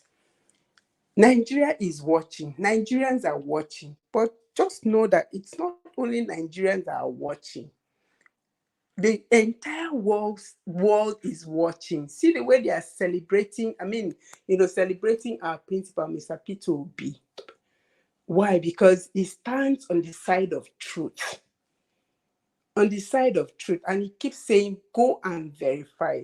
Take a look at me. Dig inside. Dig as much as you can. If you find any dirt, then I walk away from this thing that I'm pursuing. So that shows you that this somebody is committed to serving. Somebody is committed to pursuing truth and standing on the side of truth. So judiciary, stand on the side of truth. Don't let these people make a mockery of what you have spent years pursuing, years of service, because of whatever you think you're going to benefit. They're just going to mess you up, and the world will laugh at you before they laugh at Nigeria. Why? Because it will always be a reference point that Nigeria judiciary is a messed up system. So you have the opportunity now to change the narrative and do the right thing, so that tomorrow you also be a reference point, that there were a group of people, even though the entire system was corrupt, but there were a selected few who stood on the side of truth and did the right thing. The evidence is overwhelming. It is out there. 1 + 1 is 2. You cannot say 1 + 1 is otherwise, even though we have seen that 1 + 1 is something else in this country. But you know that 1 + 1 is 2, and you've seen it. It's overwhelming. It's something that you cannot begin to argue. Even though you've kept quiet, you've allowed it to drag this far. Maybe you wanted to allow it to drag this far because you wanted to see the whole thing played out, the whole foolishness. Let's just accept, let's just say that is the reason. But we have come this far. You have seen it, now you know. Please do the right thing. Let people remember you for the truth. You stood on the side of truth. There's no, I don't even know why we should be talking about rerun. There's absolutely no reason for that. Why should we even be talking about that? There's absolutely no reason. So I will say a no, no, no, capital no to that. Judiciary, just hand over this mandate to the owner, so that you go to bed at night and you sleep well. Your family will celebrate you. We Nigerians, we intend to stand by you. See the way Madam Nena in Imo State or Abia State is being celebrated today because she stood on the side of truth. Stand on the side of truth, because this is an opportunity for you to correct the wrongs and then to change the narrative concerning the judiciary. Like Mr. Elvis keeps saying, that if you do the wrong thing, Nigeria will never forgive you. In the next 100 years, nobody will trust you. But if you do the right thing, posterity will celebrate you. People will celebrate you. People will always make you as reference points. Please be that reference point that will be the people that did it right. We beg of you. I like some people will say we shouldn't beg, but I am saying I know why I'm begging of you. It's for your own good. You can do it. I know you can do it, and I know you want to do it. So don't let anybody tie your hands. You can do it. They don't have the absolute power. These people are like bullies. When they come to you, they do yeah, you run. But the day you stand and say, no, I'm not running again, you find out that they have no strength. Their strength was just in that their ability to bully and intimidate you. Do not be intimidated, because they've got nothing. Nigerians are suffering. So if you're the person that will bring Nigerians out of this suffering, you'll be celebrated. We are suffering. I drive an SUV. To drive to I buy 10 liters every day to go and come back. By the time I'm back, it is in yellow. So the next day I have to do another 5,000. So how much am I earning as salary? So, and it's like that for much other people. So please do the right thing. It is you that I'm emphasizing to do the right thing. See, like Mr. Elvis is standing on the side of truth. Our principal is standing on the side of truth. There are a couple of people that are standing on the side of truth. Join them so that you'll be celebrated. Mr. Elvis, thank you so very much. My time is up. Madam Ellen, I want to appreciate you. Thank you so much for your continuous kind words and encouragement. I really do appreciate you. I want you to know that, yes, it's a collective effort. Without you guys, people like you, we can't do what we are doing today. Thank you so much, my people. Yes, there's a lot to gain by doing the right thing, and there's a lot to lose by doing the wrong thing. That's it. You know, thank you very much, my people. I appreciate you all. Thank you for your continued support. Let me move on to the next person here, which is Mr. Festus. Mr. Festus, thank you very much for your time with us. Please, I'd like you to talk to us. Good evening to you. You have 8 minutes. Yeah, thank you, Mr. Elvis. You want me to come? You said what? We can't hear you, sir. Mr. Festus, we can't hear you at all. Are you hearing me now? Yeah, you are good now, yeah. Okay. I have an international call. Somebody called me from overseas. So what I'm saying is that I won't take even 2 minutes. Many people have been speaking, and I've had them. They spoke my mind. Some of them spoke my mind. Some spoke their own mind plus my mind. But what I'm trying to say is, I heard what you read about the Nigerian Constitution. I'm not a lawyer. I haven't consulted any, but we can understand English. From what you read about the rerun, this election is not the election at hand, or the result at hand, or the election we just had is not a rerun elections. See, from what you read, it is when there is no winner, then the two highest scores goes for a rerun or three, whatever they say. But in this case, there was a clear winner.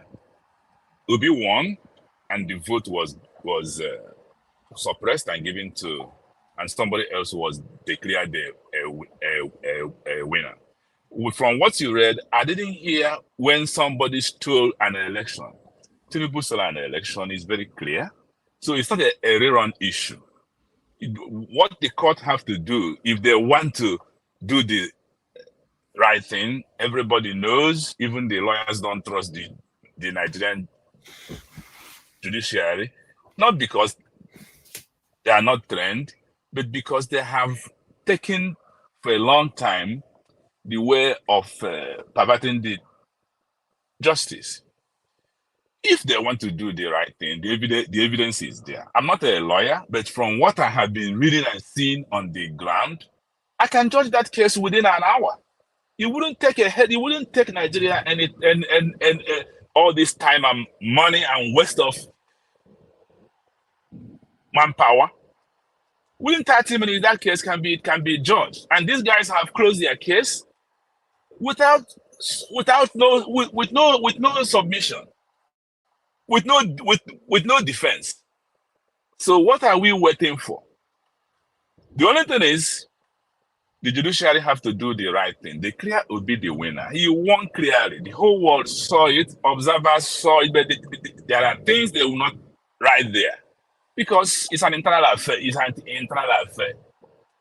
So that's all I wanted to say, that this election is not a rerun election. So a rerun will not even come inside it. It is when nobody won, but when somebody stole something, he has to return the thing that he has stolen. And thank you. Thank you very much, Mr. Festus. God bless you, Thank sir. you, sir. Yes, for me, I don't even want the rerun to be there as an option at all. Peter Obi won, let them give him his mandate. Give us our mandate and let us move on. Let peace reign in Nigeria. Judiciary, for Christ's sake, for once, do the right thing. All right, I have Charles Eluji in the backstage. Please, on your camera. I don't know who is behind there. I don't know if he's one of the people. I'm sorry, the name is Charles Eluji. If you can hear me, please on your camera. Let me see you right there. But meanwhile, everybody have contributed.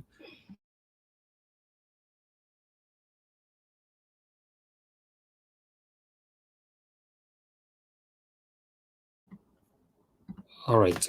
Thank you very much. Since you are not complying, let's move on. So, my people, I appreciate every one of you right there. It's been a long day. We're supposed to have a second segment where we're not going to have that anymore. So we're going to have a final submission now so we can end the broadcast. Please continue to press on the like button, and let's move on. Charles Eluji, you're still there at the backstage. Whenever you turn on your camera, I will add you to the panel. But let me go to Madam Patricia. Madam Patricia, thank you very much for always giving time for others to speak before you. Even most times you are here before them. I appreciate you. Please talk to us, madam, and what's your take? Good evening again, everyone. Good morning, good afternoon, from wherever you're joining us from. Thank you so much, Mr. Elvis.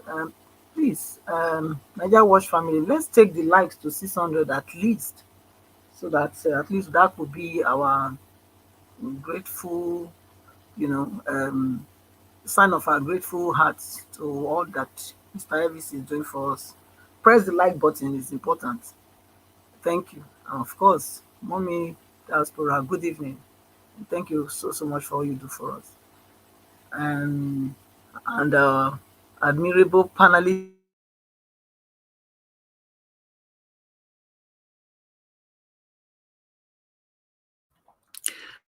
Okay, Madam Patricia, I noticed that recently you'll be losing your network anyhow. I don't know. We lost you now completely. Again? Oh. That's... Am I back? Okay, you are back now. You are back. Okay. Yeah, you are back. Yeah. Go ahead. Yes. Yes. I want to the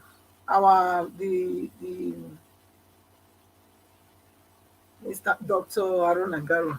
I want to go with some of what he said. I agree that now that these people who can see the card that they are playing now, is sure that they are not just going to fold their hand, like I said earlier today in our first broadcast, that they will be on the back scene, working behind the scene, working to see how they can still get this thing moving.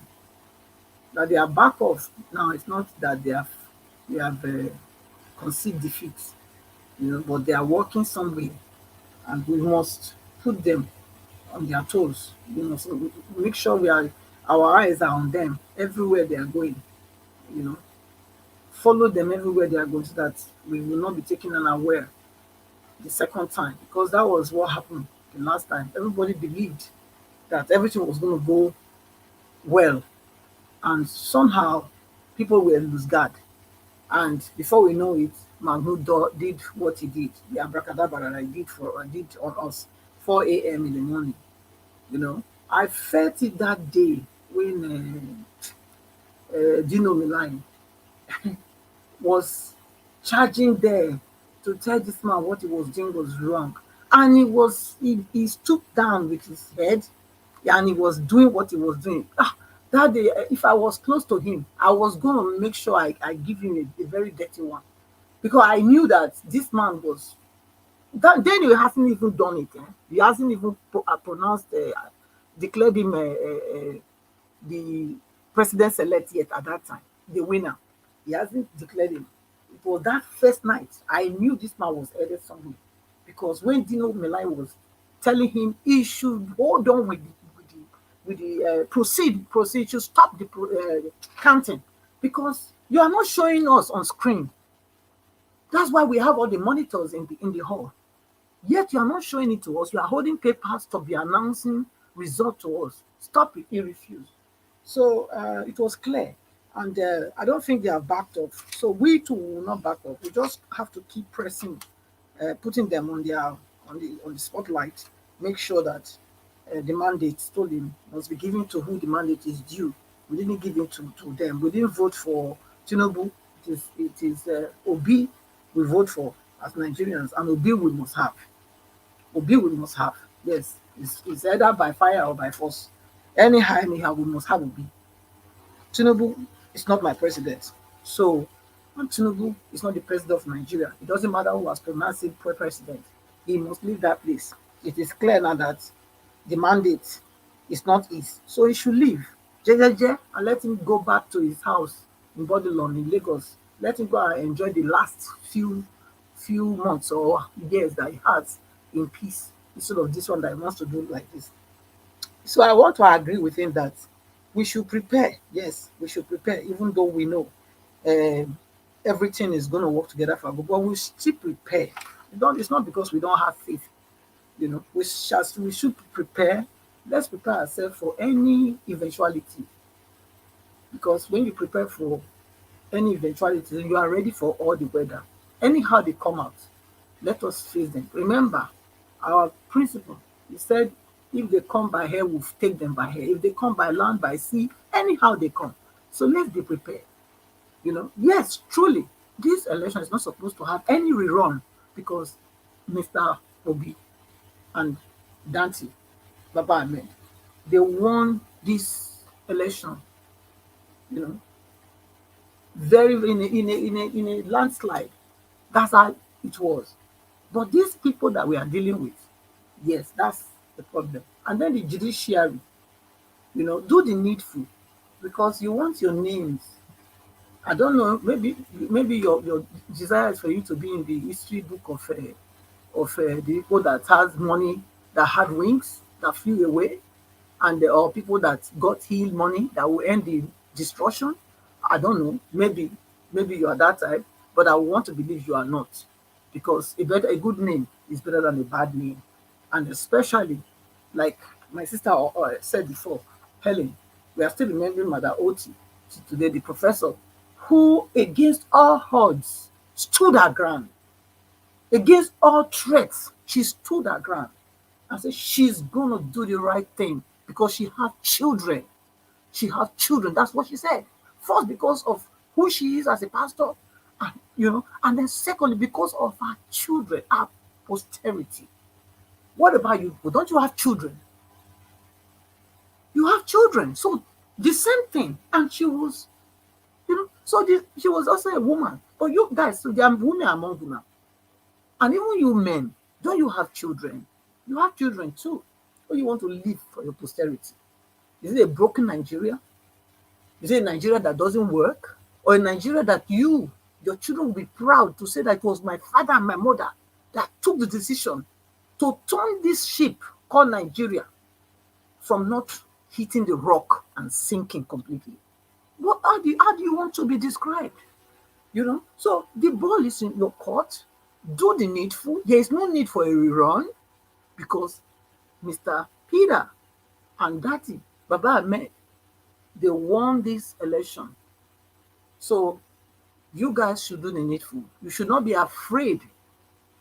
Should not be afraid. Don't be afraid of man. Be afraid of that one that is able to destroy both this flesh and the spirit. That's the one you should fear. That's the one you should fear. So have no fear. Be bold and do the right thing. God will protect you. That is what I will tell you. And don't delay with this now. The case, they are pull out. So don't keep us waiting. Don't keep us in suspense.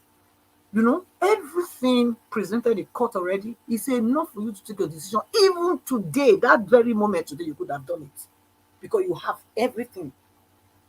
You have all the information you needed. So there's no need to say you are going back for 1 week, for 1 month. No. Come back quickly and do it, so that everybody can go. You too can go and rest. Nigeria will become a better place for everybody, and we'll be proud of you. Your name will be in the good side of history. And I'm very sure that your names will be immortalized. Okay. Yes. So do the needful. So thank you. And I want to thank everybody again for the opportunity to bend my Thank you, voice. Madam Patricia. Thank you. Thank you very much, man. Thank you. All right. God bless every one of you right there. Yes, that is the end. The last person on the panel.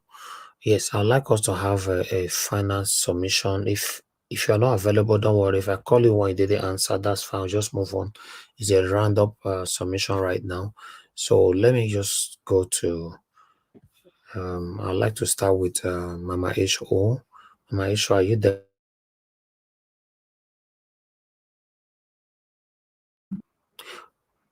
Okay, well, my issue is not available. Okay, Long Pata, please talk to us. 5 minutes, final submission. Thank you very much. Sanajawo, thank you again. Thank you, everyone, for a beautiful analysis of what has happened. And then thank everyone also for us all being consistent with everything that has happened, and we'll stick to it. And then we finally got what we expected from our opponent, that the APC and their cohorts. We knew all along that they cannot defend the indefensible. So what we got here is we've done our lawyers have done their homework. I really give kudos to them. They are fantastic lawyers. They want to, once again, God bless them and continue to expand their coast. And I thank most especially our president, incoming president, President Peter Obi, Commander-in-Chief of the Armed Forces of Nigeria, and his deputy, Dati Ahmed. I want to thank them for keeping the flag flying, thank them for being at the pinnacle of it all, thanking them to spearheading, and we are following them because we have delivered it, and they are ready to take the mandate to wherever the people said we should go. And I really want to thank you, Naija Watch, for being constant, most especially every other panels we have in the internet world. They've all closed their stuff, and they are doing what they usually do, and they are just speaking on the way they are speaking on what really we are not really speaking on. They are just going by the wayside. I don't really know what they are doing, but we consistently, we are standing our ground that yes, Peter Obi won this election, and we are going to see him through because we gave him our mandate, and we are going to see him through. And thank God, out of multitude, we have been consistent in doing this job, taking our country back from the hands of the wicked. And I want to say, in all ramification, Peter Obi is going to come out, and Labour Party is going to come in as a new party that will take us to the summit of the mountain. And God bless all Nigerians that have been consistent. Never again will you see PDP and APC in our atmosphere forever. Today, as we've shown it up in the courtroom, that yes, we are prepared, and we prepared and we're giving our submission. And at the end of it all, to God be the glory, the mantle will be given to Peter Obi, and we all celebrate the rebirth and the independence of a new Nigeria to the world. And this is going to be an example to the entire universe that being consistent and taking your battle as it comes without no throwing any fracas, or taking your battle to the court, you can still take your mantle back from the hands of the cheaters. So God bless every one of us. God bless Nigeria. God bless Peter Obi. Bless his family. Bless his mother. Bless everything concerning him for taking this mantle, because a man has made himself available for this. Many have come, many have fallen by the wayside, but he has come out clean and made himself available for this ultimate cause, taking Nigeria out of the quagmire of these wicked ones and making us a new Nigeria that is productive, a new Nigeria that has something to give to the entire world, a new Nigeria that will develop scientific proven things that will shake the world. The new Nigeria is about to be born. And that new Nigeria this year is going to be lifted up, because we are fighting a fight of faith. We are fighting a true just cause. And we have prayed enough. And this time our Bible says, if you pray, go forth for and walk out your faith. We have walked out our faith using the ballot box, and we are fighting. And God be the glory. My submission is that we have won the fight. We have won a fight that many have dropped by the wayside. We have won that battle, and we have proven it in the court. Anything short of it, we are going to make sure that these people, they see the wrath of the people, because this battle is ours, and we are proving it in the court of law that we won this election, and the election is ours. To God be the glory. I thank you all, and we'll see you on the other side of victory. In Jesus' mighty name. Amen. Amen. Thank you very much, Black Panther, for always being there. I really appreciate you, sir. Thank you. All right. Yes, let me call on the next person. If Mr. Jonathan, please give us your final 5 minutes, sir. Thanks very much, Mr. Elvis, and thanks for the opportunity, and to all the panelists. Thanks to you all. I just want to end on this note, on INEC. They started their review. I think there was a video. I think you showed a video on Mahmoud today. He talked about the election review. I think what Mahmoud needs to do is to come clean. He needs to come clean to all Nigerians, to save Nigeria, and to save us from all this, charade that is ongoing right now. I want to allude to one of the statement today. He said, and I would like to quote. He said the election was meticulously prepared for. Yes, it was meticulously prepared to be rigged. It was meticulously prepared to fail and to scam Nigerians. That's what we did for the election. So the alternative for you is just to come clean and save us from all this, from this charade. What we are presently seeing in Nigeria now, the current political terrain that we are even seeing, the seemingly peaceful political terrain, I will give it to Peter Obi. Thanks to Peter Obi on the current political terrain that we're experiencing in Nigeria now. In fact, the EU report alluded to that. They stated it clearly that the report acknowledged to the fact that peaceful environment that we're seeing in Nigeria right now is largely due to Peter Obi appealing for calm. Not once, not twice. He came out on multiple occasions appealing for calm, despite the attempt made by the current illegitimate government and their surrogates all over the place to instigate tension, to cause mayhem, to get people out, to start fighting and rioting. His position of wisdom has kept the country, where it is right now, calm and peaceful. And that is the leadership that we need. That is who we need to lead Nigeria. Nobody else. At this present moment, nobody else. It is Peter Obi or never for Nigeria. I want to end it there. I want to close it on that note, and for us to appreciate the person of Mr. Peter Obi. That if not for him, Nigeria will not be where it is today. Even the slightest peace that we are even seeing or experiencing today will not even be there. So for that, I give it up for him. And at the end of the day, as I always say, his mandate will be restored. The mandate of all Nigerians will be restored. Thanks very much, Mr. Elvis, and thanks to everyone. And I wish everyone a pleasant evening. Thanks.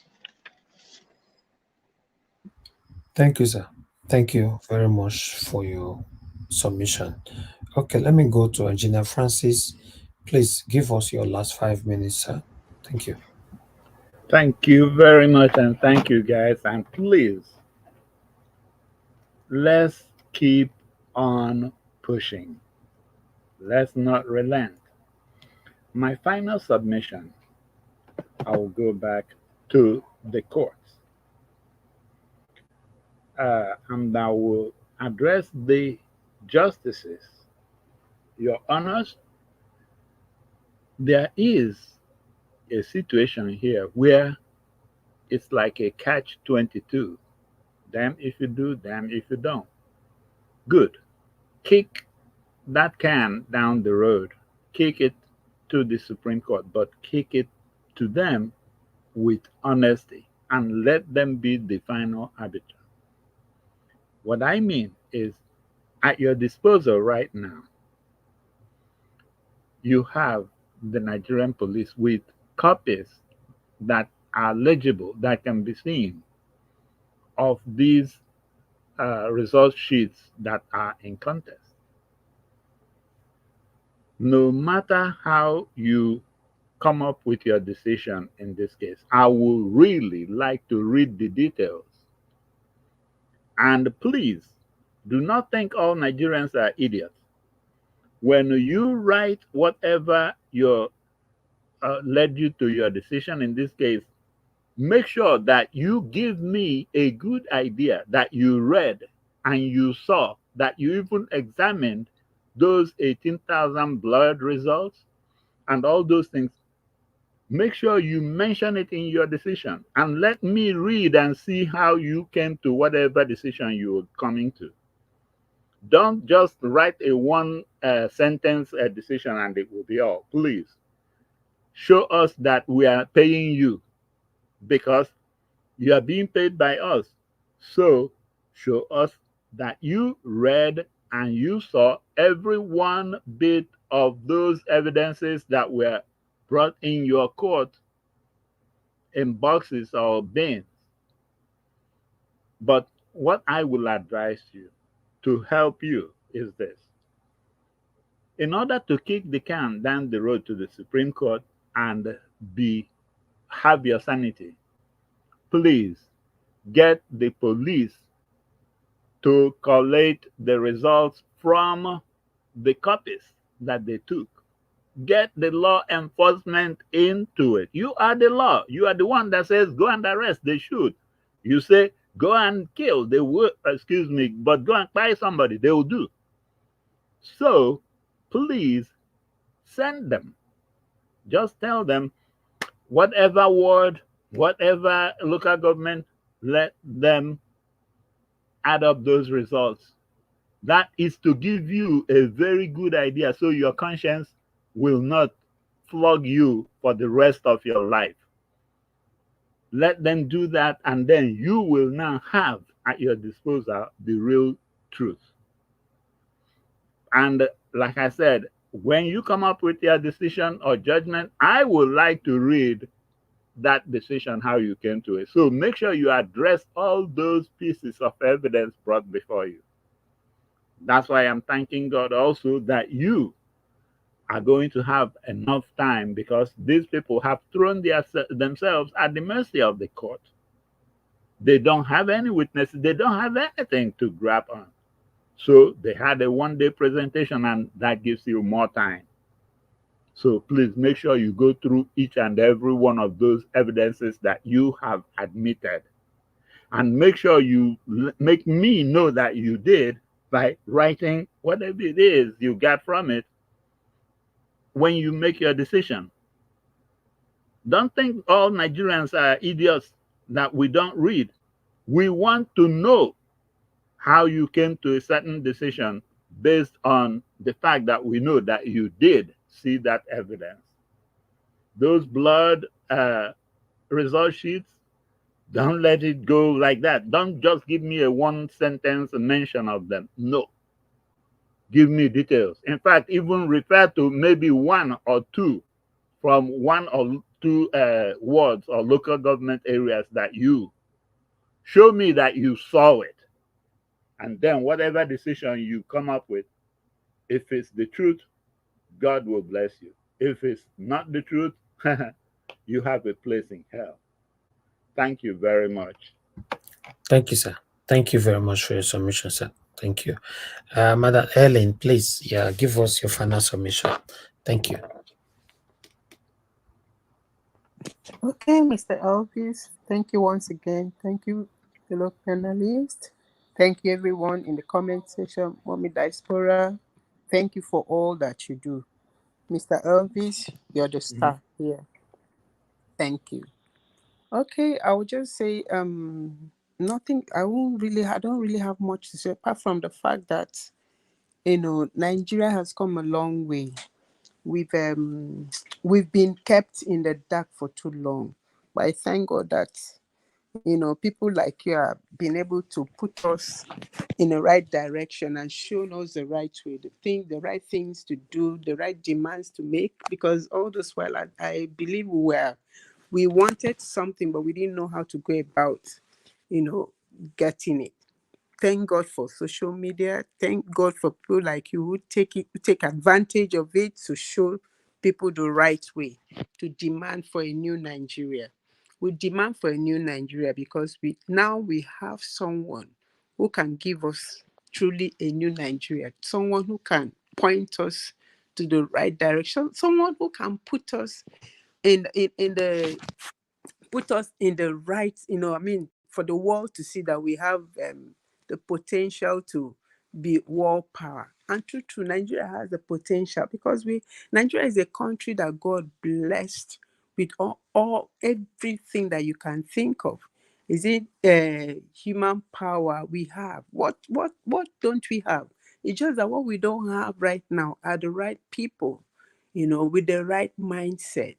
So thank God that, Mr. Peter Obi and Dati Baba Ahmed are there to direct us. And I tell you, the moment the two of them pick up their mandate and they begin, you see the right people will also align with them to do the right thing. A lot of Nigerians are out there, people like you, Mr. Elvis. I'm sure that you'll be joyful to come back to this nation and fix it. In fact, if you're not even planning to, I know that Nigerians will come after you. They will bundle you back to this nation, whichever way they can bundle you, because we need minds like you to come and, make things happen. So, I just want to thank God that it's happening and it's happening in my time, which means we are going to, leave something for our children to come and see, that place we call Nigeria.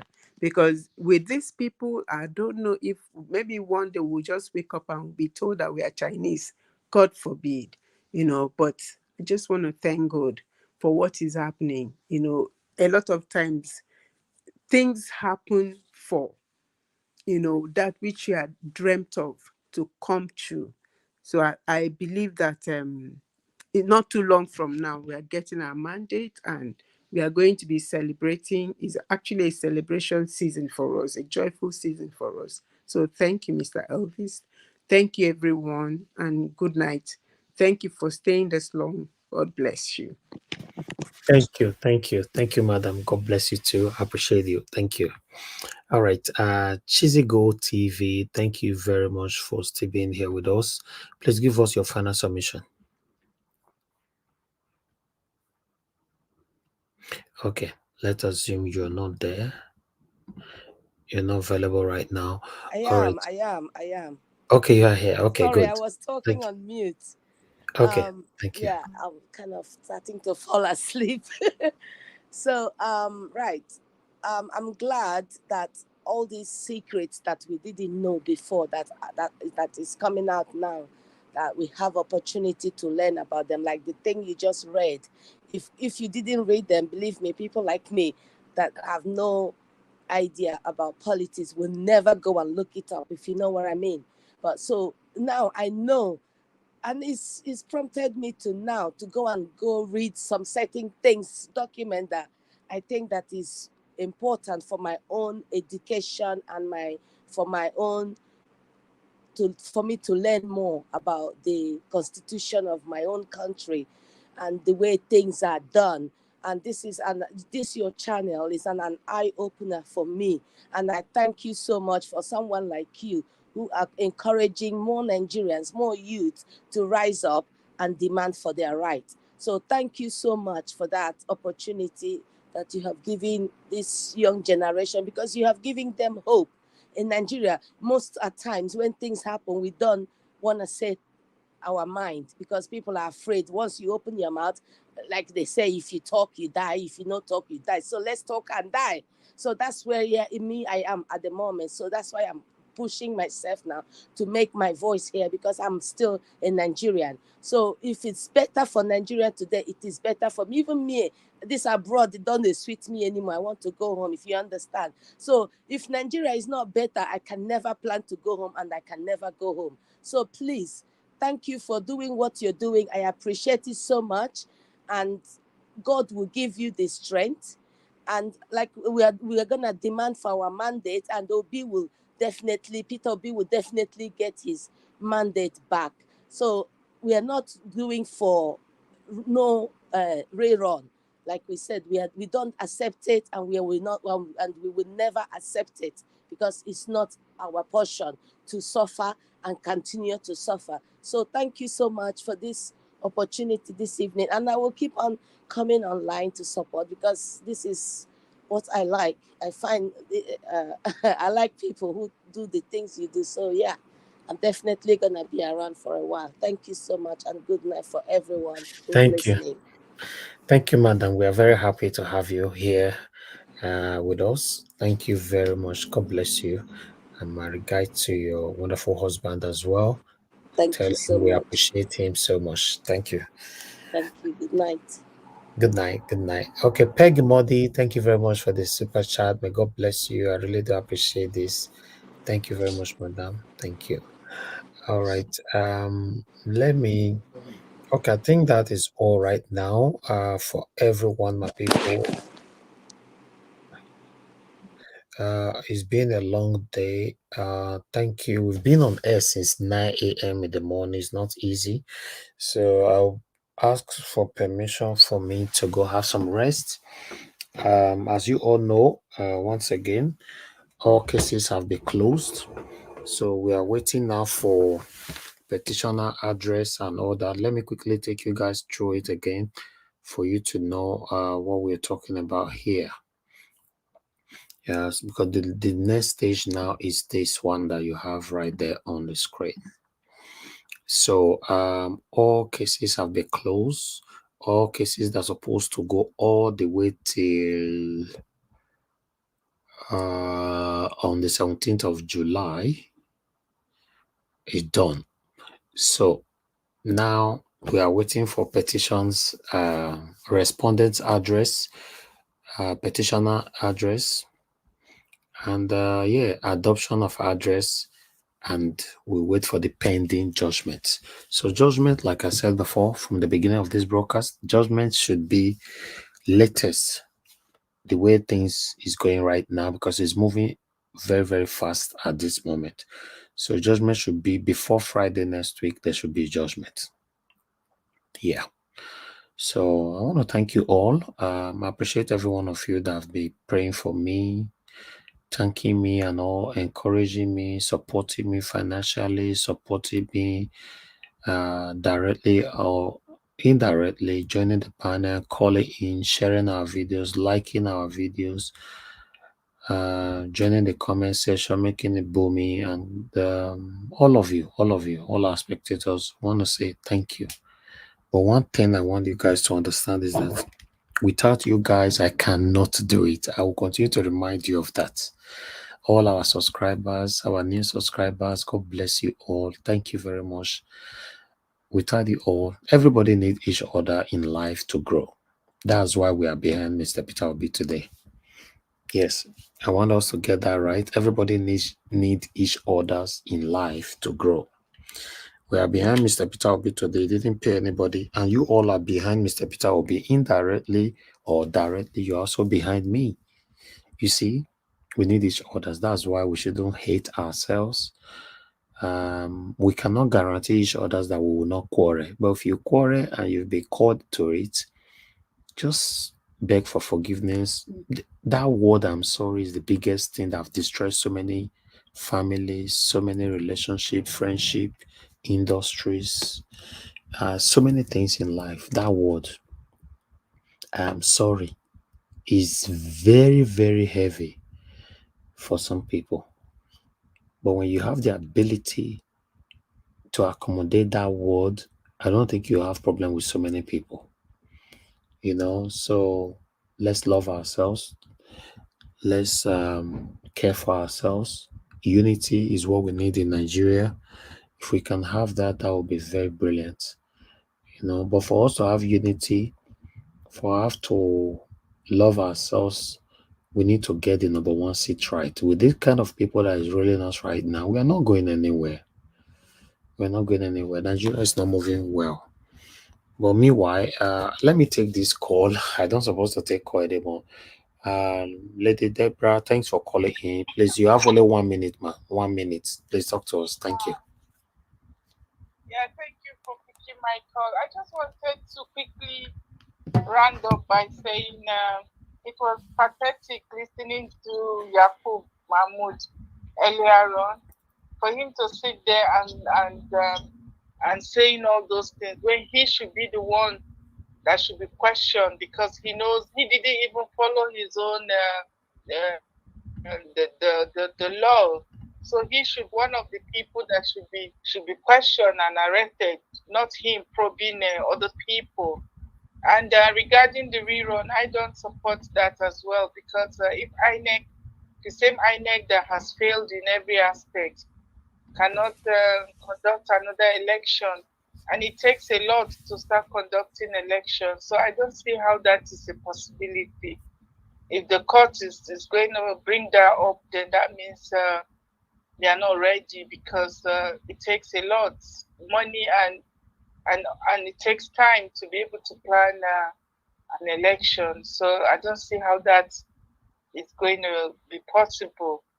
So I still want to just quickly say something about calling out our leaders. I still want to emphasize on that. We have a duty to call out when our leaders are going on, whether they are religious leader or whatever people in position of authority, when they are not doing the right thing, we have a responsibility to hold them accountable. That's the only time things will change. But if we try to cover our own when they are wrong, then obviously things are not going to change. Thank you so much for giving me this opportunity. God bless you, madam. Thank you very much. All right. Sorry, guys, don't call back. It's late now. Okay. Like I was saying about people, let's embrace love. Let's have the ability to manage human being. Nobody is perfect. I'm not a perfect person. You are not a perfect person, but the ability to manage ourselves is what matters so much. That's why you see, I normally say here, despite that I'm angry that we have people that even support these satanic people. But if you look at it the other way around, both the supporters of the satanic APC and all of them, we all are Nigerians, right? Some of us are gullible. Some of us are confused. Some of us are not even understanding. We don't know what is happening. We are ignorant. Yes, it's not enough to hate each other's. If Nigeria is better today, you'll be surprised. Those people that were supporting these people will now be saying, oh my God, because they've never experienced it before. Nigerian people have never experienced what they call benefit before. Benefits. So how do you expect them to be, to understand what we are facing or what we are fighting for? For me, there are so many cases or so many times I've lost my job in the UK. Government will be paying me benefit until I find my job. So it's now up to me to look for a job or not. You know what that means? The government will be paying your rent. They will also be giving you money to be eating, comfortable life until you find your job. Because people were now taking advantage of it, the government now put what we call job seekers allowance, which you now have to be going to a job center every week to go and be signing, just to show that, yes, you came in to tell them the effort you've put it in to look for a job. But nevertheless, despite all the putting and all that, they are still paying till tomorrow. You see, these are the kind of government I'm proud of. If you check our people fighting for this satanic government, if they have the opportunity, they don't have a job, somebody is looking after them, I don't think they'll be doing this for these people. But none of them, nobody cares about them. Nobody cares about anybody that lost their jobs in Nigeria. Nobody cares about a woman that just gave birth to a child. Nobody cares about a pregnant woman. Nobody cares about a father that has 5 children and he lost his job. How is he going to look after the 5 children? Nobody. The government doesn't care. This is what we are talking about. Nobody cares about your child is sick and you don't have money to take your child to the hospital. Do you know how many parents who watch their children die in their hand in Nigeria because they don't have the money to look after the child? They'll be weeping and saying the child is going gradually. Do you know how many people who watch their father die in their hand or their mom? God forbid. You see, nothing is working in Nigeria. When I talk, it now looks like, oh, no. I can't say I'm not fighting for myself because I'm in Nigeria. Yes, it doesn't matter anywhere we live. It's affecting every one of us. But it affects the people back home that lives here in Nigeria more than those of us that live abroad. Nothing is working. Let's say it how it is. We can't continue to clamor for a set of people that have captured Nigeria since the creation of the country. Nothing is working. As a person or a parent, you are responsible for the responsibility of your children 100%. But in abroad, it's not like that. You're only responsible for the responsibility of your children when you are working. You have the money. There's evidence you are working. The day you lost your job, the responsibility of your children financially automatically become the responsibility of the government. But in Nigeria, it's not like that. Nothing is working. Nothing is working. Let's stand for what is right. I'm talking to everybody now, talking to obedience, talking to concerned Nigerians, talking to the supporters of these same satanic parties that they just divided you and I. They want you to hate me. They want me to hate you. That's all. Normally, I didn't offend you. You didn't offend me. That is their plan. Look at during the time of election, how the Igbos and Yorubas were fighting, how the Yoruba hated the Igbos. Today now, do you still see, you can see drastically reduced, right? How many Yorubas is still stoning or insulting Igbos now? You know, even they against self. To show that this is their plans. They want that division to be amongst us. You and I will be fighting. They will be there, watching you and I and be smiling. My people, we have one life to live. Let's live it well. I have a platform today and I'm using my platform for this. I'm grateful to God because I'm using my platform for the right thing. I know people that have bigger platform than mine who choose to use their platform for what they like, not this kind of things. So I'm privileged to have a platform and to choose, okay, I'll use it for this. I'm not blaming those people. I'm just referencing that, yes, I'm not the biggest on social media. A lot of people are bigger than me, but they choose to use it for something else. So what is that thing that you have today in your custody, in your possession? Use it to touch people positively. There's something you have today. It doesn't have to be a platform. There's something that is under you, under your authority. Use it to touch people positively. Because you don't know what tomorrow holds, you know. You don't know. If you see the way some people say they behave sometimes, you yourself, you could think saying, be like say God select and say, some people not go die, or now only some people go die. Because some people, the way they behave, you begin to ask yourself, what is happening? Why are these people behaving like this, like the world will never ever end? We don't have anything to gain to be hostile to anybody, to cause other people's pains for your own benefit. What do you gain?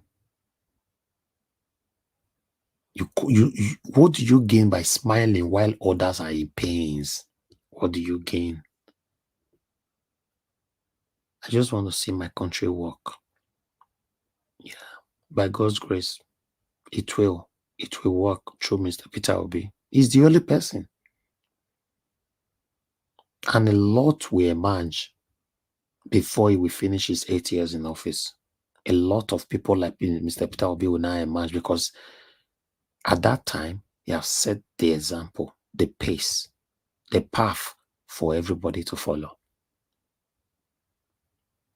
Thank you, my people. Now here now we'll draw the curtain. I appreciate every one of you. Make una like, make una share. Mother of all, Mommy Diaspora, thank you very much, Mommy, for all you're doing for us. We appreciate you always. Tony South, I can see you. Tionsa, I can see you. Mother Patricia, I can see you. God bless you all. Kingsley Ogiraki, now God will bless you now. I'm bright. Thank you very much. Thank you, my people. Press on the like button. Also copy the link and take with you as you're leaving. Alex Angos, thank you. God bless you all, my people. God's grace. I can see you, Becky Modi. Thank you. And Constant, thank you very much. Mike Hogg and Amaro, thank you very much. Appreciate you all, my people. Thank you. Juliet, thank you. And God bless you all, my people. Continue to press on the like button. And thanks to you once again, Peggy Modi, for the super chats.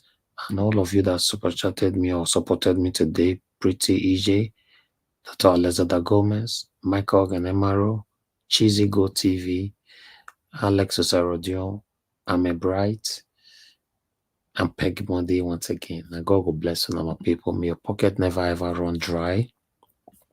May you never labor for others to enjoy. May you never labor in vain. You shall live long with good health to enjoy the fruit of your labor, including myself and everybody that's hearing my voice right now, if you mean well for me, in Jesus' name. Amen. Thank you very much, my people. Once again, allow me to round up, and I'll be back again tomorrow. In case we did come out randomly tomorrow morning, certainly by God's grace, by 6 p.m. tomorrow, I'll be with you guys again. Take care and good night for now. I know they do competition with anybody. If I offend you, forgive me. Show me love, go there biza biza. Kama bara walo ninu ife kan akanbi. I know they do competition with anybody. If I offend you, forgive me. Show me love, I go show you love. Kama bara walo ninu ife kan. But I know they do competition with anybody.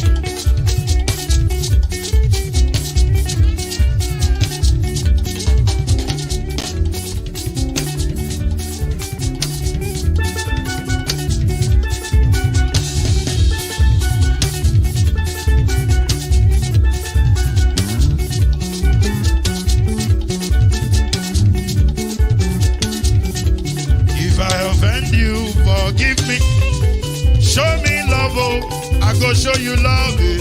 Kama bara walo ninu ife kan. I don't need to competition with anybody. If I offend you, forgive me. Show me love, I go show you love. Kama bara walo ninu ife kan.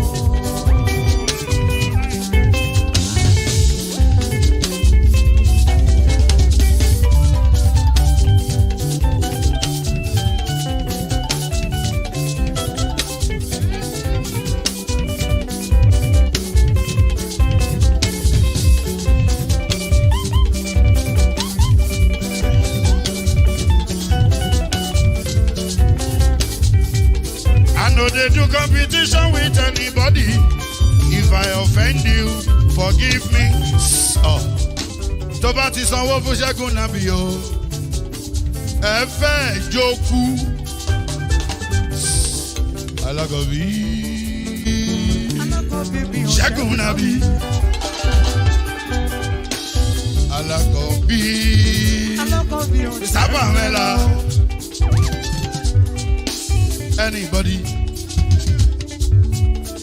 Anybody? Any bobo. Anybody. Mo ló ń fọlú, ó gbà mí bó ṣe rí mi láti finishi. Délé mo ló ń fọlú, ẹ jẹ́ ń sọ̀rọ̀. Délé o.